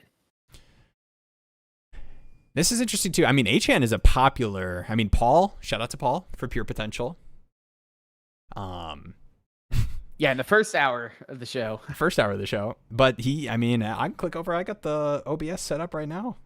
I'll click over. He had. You got the snipping tool? Sell him now. Yeah, I don't have the snipping tool. Sell him now. We got the red arrow pointed at Achane's beautiful smile there. Now that's how you make a thumbnail. He's got the helmet thing on his forehead too. He does, yeah. Looks like a Njoku. Yeah, he's people are out on Achane. I'll pull up the running back rankings right now. I mean, are you taking Jeremiah Love or Achane? Probably Jeremiah Love. Yeah, dude. People hate the man. RB5, Hampton or Achane? You're probably Hampton, aren't you? Oh, It's close. I'd probably go Hampton just because situation. Yeah, I do think there's a lot of merit to like the rushing quarterback impact on running back targets. And I mean, we talked about the way the Dolphins offense was built. I mean, going back to the remember the Jonnu Smith like stretch, the tight end one, Jonnu Smith, just getting manufactured. That was amazing. 9 targets a game. That was amazing. That's the one that was, I had a couple teams in the playoffs and I sent out all my seconds to go buy Jonnu Smith, and then he's just ripping 30-point weeks. I was like, okay. Yeah. I think maybe this fantasy thing is solved. Yeah. I mean, I think HN is in this range of like, who's your favorite producer of Hampton, Cook, Taylor that's going to hold this value for the next couple seasons? But you probably give him a longer leash than like when you get down to Cook, Taylor, obviously CMC. Yeah, I mean, I would probably take Hampton over him just because I sit there and I'm like, okay, they get their tackles back. They have, McDaniels. Like, there's so much going for the Chargers. I'm like, it's got to work. It's got to work. And if it doesn't, then the floor kind of falls out. Yeah, I wanted to talk through it. But it's like a mulligan. Like I said, I think it's just too many magic beans. Like you're doing the like, is there a universe where you're happy that you took this, you traded away HN for this? There is a universe, but I don't think it is the plus 50% likely universe. I think you're having to hit Chig mattering. I'm not even going to bring Reed into the equation. And then the 106, you're having to get a 6 Sadiq landing spot that makes that, and he's going to have to matter. So yeah, I think it's probably too much hopium. I feel like we need to make like a flag plant video or something. Like we needed some spicy sells. Spicy sell. Well, we got to do the picks for players video. Loveland. That we didn't record because my identity got stolen. But I think we're okay there, guys. Somebody bought $2,000 of items at Dick's Sporting Goods. A credit card in my name. If you're out there and you're watching the stream. Was it Little Dicky? They got like kids stuff too. There was like, I mean, they need it more than I do. No, I need $2,000 pretty bad. Never mind. I'm gonna take that back. All right. That's a good way to end the stream. Appreciate you all. Thank you, Paul. If you made it to this point or you skipped ahead to watch your live stream ask, go watch the beginning. Shout out to Paul for hopping on. Always a pleasure to have him on. I don't want to spoil anything. We got some maybes in the future of some juicy guests. Some Will's number one weed dynasty rotation. I was trying to do never mind. We're 3 hours in. It's time to go to bed. Jeremy, you got an outro for me? You're killing it. Hey, we're 8 subs away from 2K. Come on, let's go. We are. We're getting closer. We should have had Paul beg. If Paul begged, we would have gotten there. That's my bad. Yeah, but, you know what's the best time to ask for people to sub? 3 hours into a live stream. Yeah, come on, guys. At midnight. send it to in your group chat. Say, come on, guys. I know you don't play Dynasty, but sub. In every group chat, your family group chat. Be like, sub to these guys. Anyone that has the YouTube app. Be like, you have to watch till the 2.5 hour mark. I think it's our first 3 hour one. You can't miss what we talk about. That's a 2.5 hour mark. Might be. Do some Watch Mojo clickbait. You will not believe what trade comes up at 2.5 hours. Jeremy, this is not the outro I wanted. You were just supposed to say goodbye, everybody. Thanks for tuning in. Goodbye, everyone. Will has to pee. Hopefully his ID won't get stolen. Check out the if you haven't watched the off-season buys video that we posted last week. Check it out. Yeah, it's doing pretty well on the thumbnail. Let's go. And got more in the works in the future. See in the Discord, link in the description. Shout out to Wen Bilson winning the Dynasty Madness. Shout out to Paul for Pure Potential. Good luck at your workout in 5 hours. Peace out.